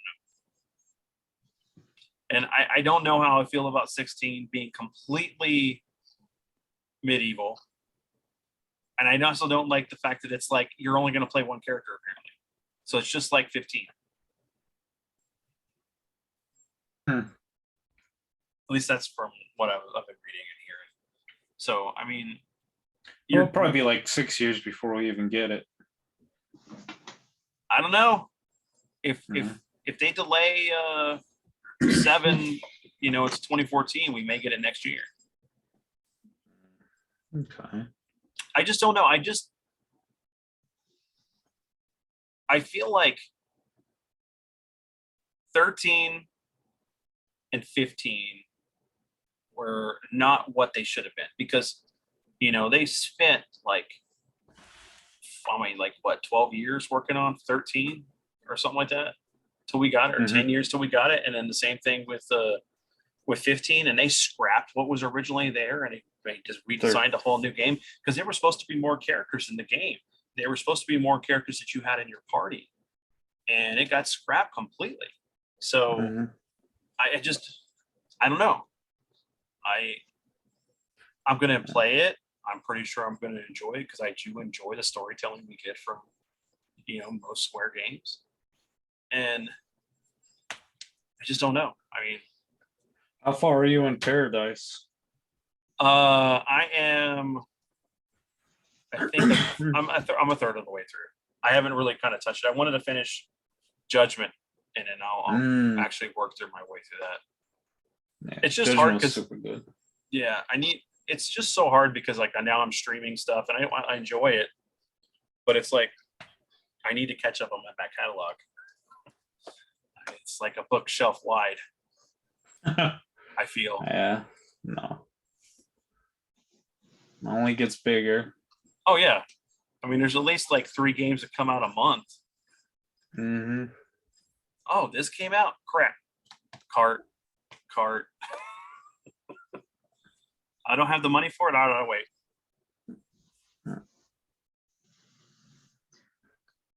Yeah, I don't even want to think about mine. It's not, because it's not just games, right? It's like it's games. There's TV shows I need to catch up on. There's movies I want to watch.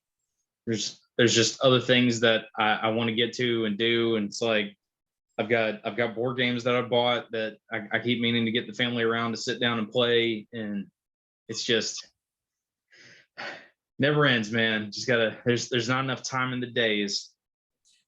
Well, I did pay for my Resident Evil Kickstarter board game as far as the shipping, so it's only a matter of time before I get that, because they were trying to finalize that within the next 2 weeks, so they can start shipping it out. That'd be cool. So I'll have all 3 Resident Evil games, and the board games. Yeah.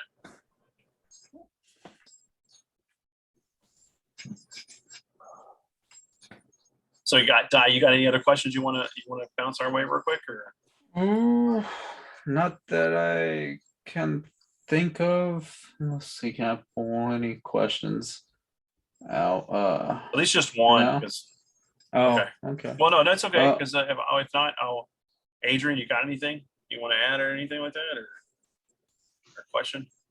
No, I didn't have. I mean, I like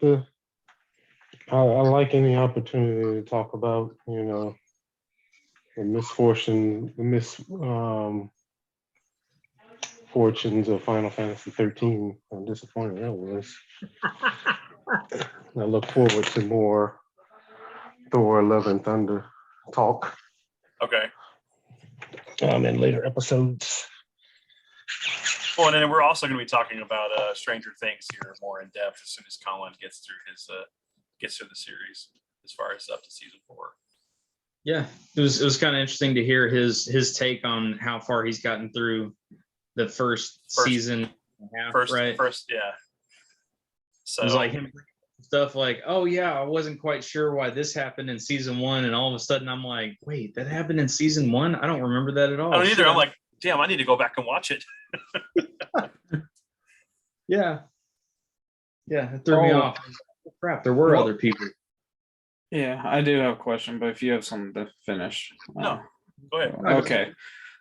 In the next 2 months, 3 months, what are the games you guys are going to be picking up?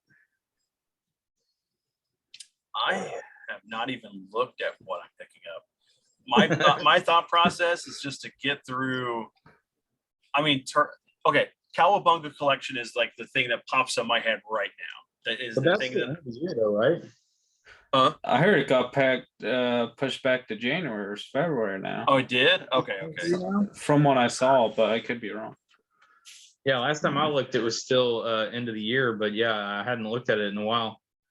Like, I mean, go ahead. I was gonna say Call of Duty Modern Warfare 2. I mean, that's probably one of the ones I'll definitely pick up because I did enjoy the remake story that they did with the first one. So I'm wondering where they're going to take it and how many elements of things from that second game that they're going to pull into this one.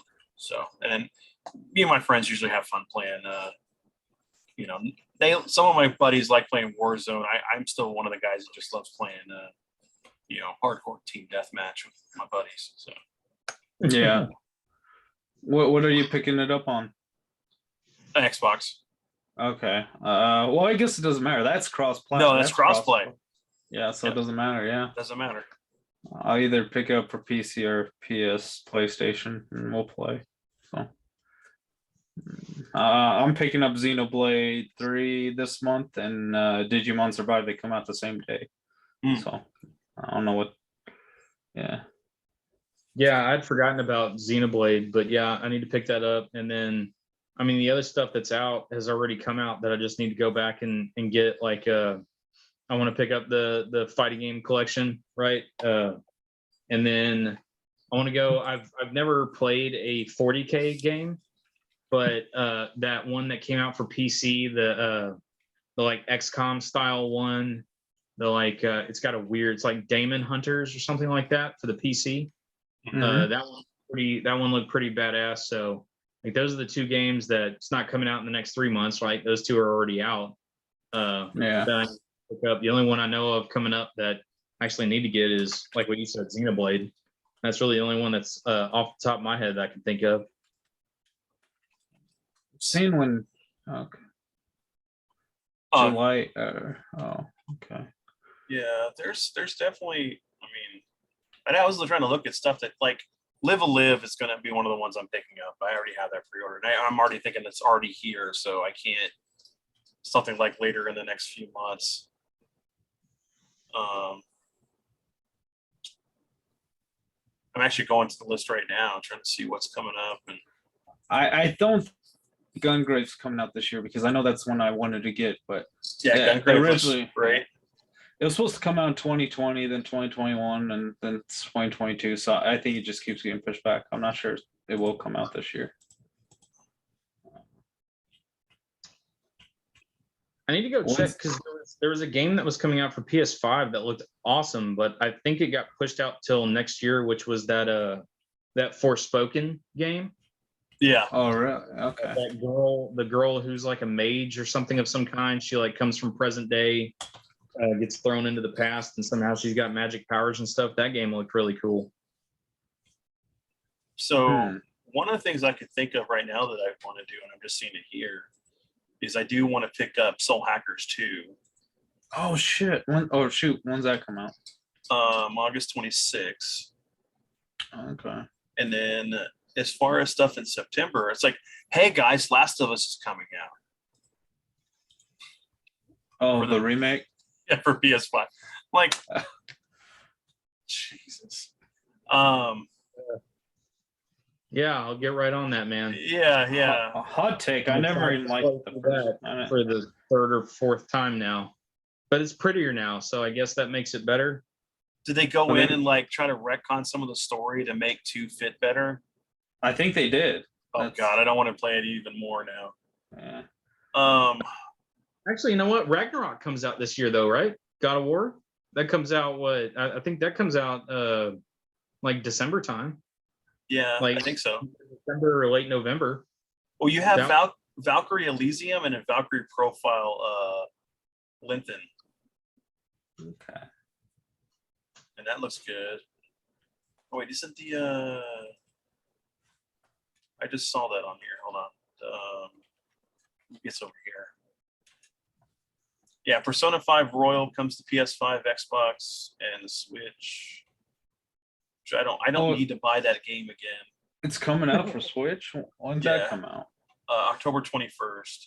Oh wow! So Well, there you go. it's gonna be $60. Probably. Oh well, then I'll just buy the used PS4 version. Marvel's Midnight Sun games come out October 7th. That one actually looks really good. I'd like to see more gameplay than just the trailer we've seen. Yeah, that's what I'm kind of waiting on to see exactly how it plays. Another game. Oh damn it, what's it called? It's done by the same people that did Dead Space. Calypso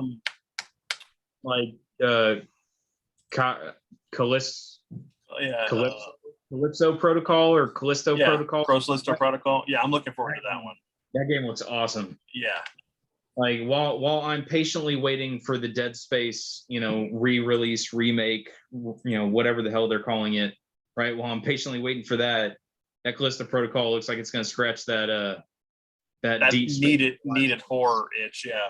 Ooh. You got Gotham Knights coming out, which is going to be that. No, this is the one that's part of the Arkham series.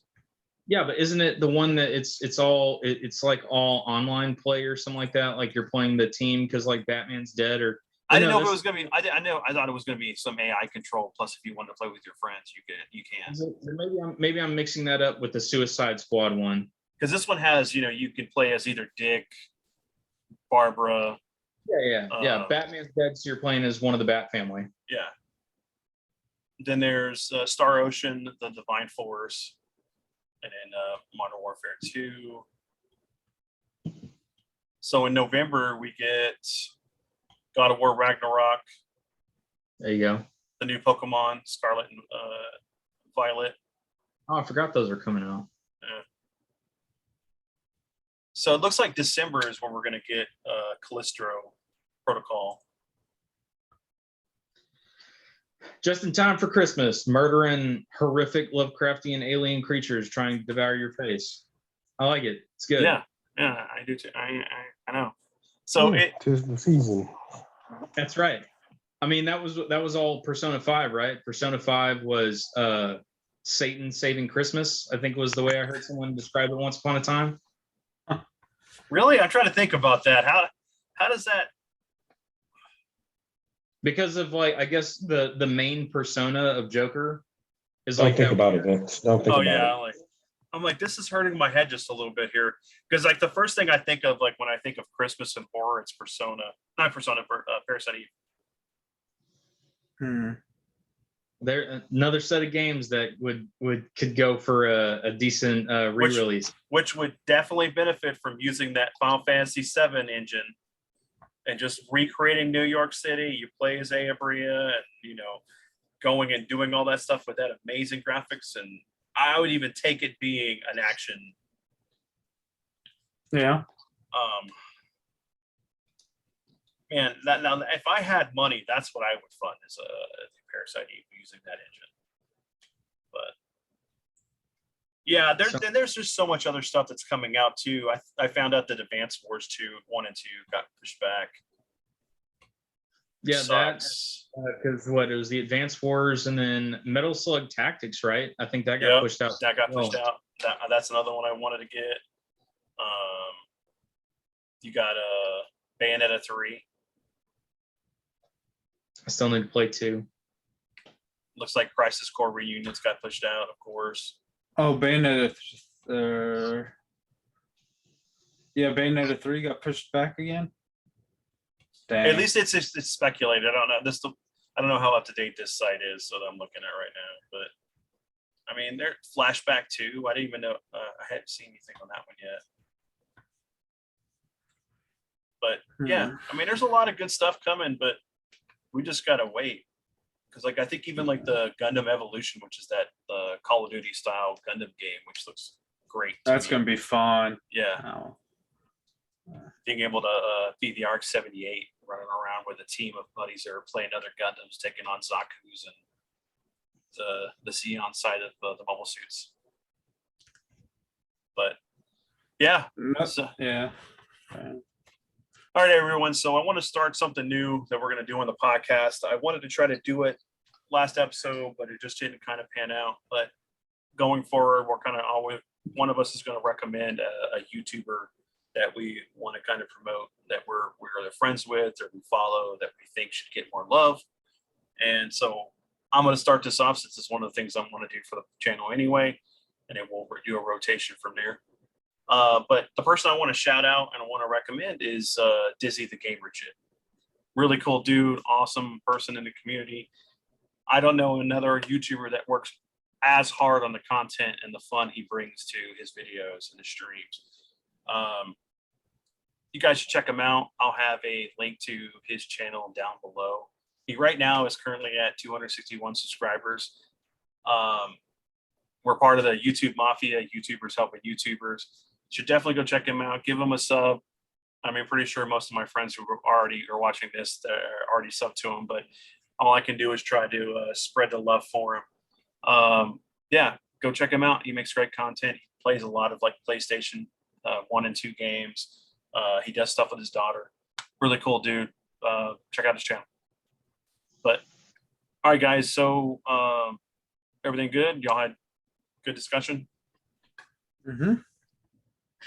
All right. So, all right, everyone. We hope you enjoyed this episode of the podcast. We kind of went into a lot of topics about gaming and what we think about the future it holds and the problems we see. You know, tell us down below of things that we didn't think about, and you know, maybe things that we would want to talk about in another episode. We hope you enjoyed. Have a great one. Catch you later.